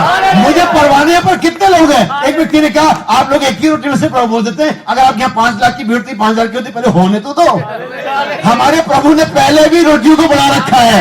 हमारी टेंशन क्या? हम जानते हमारा प्रभु कौन सा, भीड़ तो होने दो, हम एक रोटी में निपटा लेंगे। हमारे प्रभु ने भी निपटा लिया था। वही प्रभु तो आज भी प्रभु है, होने तो इसे। तो फिर से एक बार आते, जब गर्जनाएं होने लगी, Even the birds and the animals taken their position. यहां तक कि चिड़ियों और जानवरों ने अपना स्थान ले लिया। Miracle taking place when animals began to come to Noah. और एक चमत्कार होने लगा और जब जानवर नूह के पास आने लगे। Is it any much lighter today? हाँ, क्या ऐसा आज नहीं है? Yes. When we see a possum crawl across the road that's beat up, और जबकि मैं देखता हूँ उन जानवरों को जो रोड को पार करते हैं और वो टकराते हैं, and everything else taking place, even the animals ram, और वो जानवरों के आयाम में भी ये सब घटित हो रहा है। It's proving that, ये साबित कर रहा है that Jesus Christ the Son of God is near at hand to come, और ये प्रमाणित कर रहा है कि यीशु मसीह जो परमेश्वर का पुत्र है वो आसपास ही है, वो आने के लिए तैयार है। Amen, आमीन। We are at the end time, हम अंत समय पर हैं। We are at the junction time, हम पड़ाव पर हैं। Certainly we are, सच में हम ऐसे निश्चित हैं। रूप से हम वहां पर हैं। आमीन। जहां पर चीजें एक से दूसरी तरफ चली जाएंगी। जंक्शन वो होता है जहां पर लाइन चेंज हो जाती है। आमीन। और यही जंक्शन पर लोगों ने अपनी लाइन चेंज कर ली, लेकिन हम अभी लाइन पर बने हुए हैं। वहां जाने के लिए ऑन द वे हैं, ऑन ट्रैक हैं, जहां पर जाने के लिए परमेश्वर ने हमें बुलाया है। हालेलुया। सो नबी कहता है जब वो गर्जनाएं होने लगी, बिजलियां चमकी, तो जानवरों ने, पक्षियों ने अपने स्थान को, और कहा था उनका स्थान नूह के जहाज के अंदर में। और जब ये गर्जनाएं यहाँ अंतिम दिनों में हो रही हैं, जब वो 7 गर्जनाएं अपने लगातार शब्दों को दे रही हैं, तब यहाँ पर एक छोटा सा झुंड है। नबी कहता है जानवरों के पास, उन पक्षियों के पास ये समझ थी कि नाव में चले जाएं, तो उन पुत्रों के बारे में क्या है जिनका नाम जगत के होने से पहले किताब में लिखा हुआ है। वो गर्जनाओं की आवाज सुनेंगे, वो बिजलियों को देखेंगे और वो निकलेंगे, और हर एक व्यक्ति यहाँ से वहां से आकर के मसीह में अपने स्थान को ले लेगा। नबी के लोग सुनाओ पुत्र को जब रियलाइजेशन हुआ, एहसास हो कि मैं करूं, वो उठा। ये एहसास आपको उठाएगी और आपके वापस रास्ते पर लेकर के आएगी, आपकी वापस अपनी बुद्धि में लेकर के आएगी, वापस आपकी पोजीशन में लेकर के आएगी। और वो चला, और पिता ने दूर से उसे देखा। मुझे बात कहने देना, आज परमेश्वर ऊंचे पर खड़ा होकर के आपके आने का इंतजार कर रहा है। तो हाथों को फैला हुए आपका इंतजार कर रहा है, मेरी बेटी आ रही है, मेरे बच्चे आ रहे हैं। और अगर आपने सब खर्च भी कर दिया है और वास्तव में सब लुटा दिया है, हमने सिर्फ एंजॉय किया पिता की संपत्तियों को, लेकिन जो हमारे हिस्से की थी। लेकिन जब वापस आएंगे, उसके पास अभी भी अंगूठी है, उसके पास अभी पांव की सुसमाचार की जूतियां हैं, उसके पास अभी भी अडॉप्शन रॉब है, उसके पास अभी हमारे लिए वो कोट है, वो सब कुछ उसके पास अभी भी हमारे लिए है, जिसे वो फिर से हमारे लिए रिवाइव करता है हमें। हालेलुया। मटन बनाया जाए, बैंड बुलाया जाए, जूतियां लाई जाए, अंगूठी लाई जाए, वो कोट लाया जाए, वो सब इसने अपना बेच दिया। अब जल्दी में कुछ नहीं, मेरा वाला ले आओ। अब जल्दी से बाटा का शुरू बंद होगा, मेरा वाला जूता दे दो, मेरी अंगूठी से पहना दो, मेरा वाला जो मेरा ही से।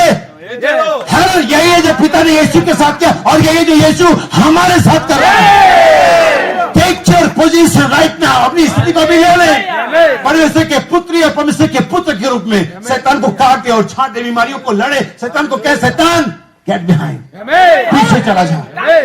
मैं कौन हूं? मैं एक परमेश्वर का पुत्र हूं। Amen. नबी के जब उनको यह एहसास हो गया, हमें Amen. जानवरों को एहसास हो गया, पक्षियों को एहसास हो गया, रेंगने वाले जंतुओं को एहसास हो गया, हम बाकी रह गए हैं। लेकिन जल्दी ही आज का संदेश, Yes. अंतिम समय का संदेश आपको एहसास कराने जा रहा क्या आप बहुत देर तक अपनी सीट पर बैठे नहीं रहेंगे। Amen. यीशु यहाँ है, Amen. हमें Amen. आप ये दिख नहीं रहा है।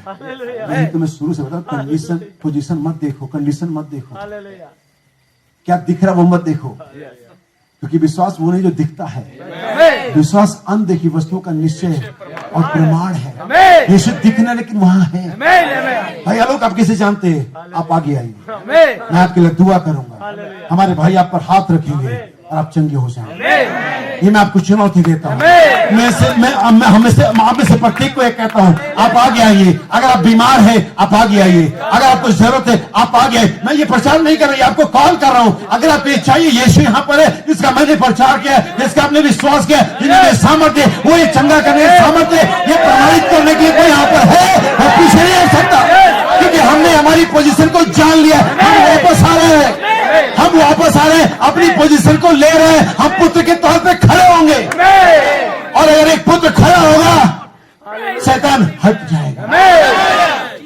स्वरों को झुकाएंगे जब तक हम इस गीत गाते हैं। अगर आप चाहते कि आपके लिए दुआ किया जाए, अगर आपके पास विश्वास है, जैसा कि दाऊद के पास था, जब वो आगे बढ़ा गोलियत से लड़ाई के लिए, उसके पास विश्वास था। वो जानता था वो खुदा के साथ ठीक है, वो जानता था कि खुदा ने उसके साथ सिंह को और भालू को पहले मारा है, इसलिए वो आगे बढ़ा। उसके मन में कोई संदेह की काली छाया नहीं थी। अगर आप आगे आते हैं, आपको विश्वास करना चाहिए कि परमेश्वर इन देहों के पीछे खड़ा होकर के कार्यों को करता है। वो परमेश्वर है, वो आत्मा है, लेकिन उसको एक शरीर चाहिए होता है।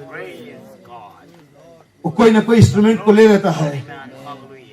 यीशु के दिनों में बहुत कम लोग थे जो ये विश्वास कर पाए कि यीशु परमेश्वर का पुत्र था, लेकिन जिन्होंने विश्वास किया उन्होंने मन चाहे फलों को पाया।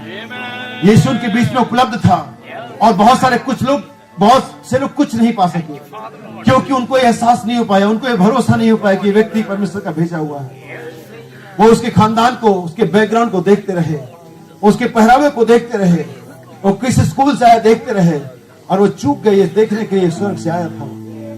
लेकिन जिन्होंने ये बात को समझ लिया, जिनके बात सामने ये बात खुल गई कि कोई बढ़ई का पुत्र नहीं है, वो कोई नासरत का मनुष्य नहीं है, बल्कि ईश्वर का परमेश्वर है। नतनेल ने कहा तो इस्राएल का महाराजा है, उसने पा लिया। पतरस ने कहा, उस सामरी ने कहा, लगता है जो भविष्य आने वाला वो तू ही है, उसने पा लिया। जिन्होंने उसे पहचाना उनके लिए चीजें ठीक हो गई। अगर आप यहाँ पर आगे आते हैं तो सिर्फ इस बात को दिखाएगा कि आपने पहचान लिया है। आपको भाई बिलचुस, भाई अविनाश, भाई रिंकू, भाई बिलचुस या भाई आलोक नहीं दिखाई देंगे, आपको पवित्र आत्मा दिखाई देगा, जिसने अपने वचन में से होकर के आपसे बातचीत करी है। हम इस कोर्स को गाएंगे, only believe all things are possible. अगर आप आना चाहते हैं आप आगे आ जाइए। भाई अविनाश के साथ हम इस गीत को शुरू करेंगे। यह आखिरी पुकार है आपके लिए। अगर आपका भरोसा यीशु मसीह पर इसका प्रचार किया गया है, अगर विश्वास करते हो कल और आज सर्वदा एक सा है, ये ठीक समय है आपके लिए।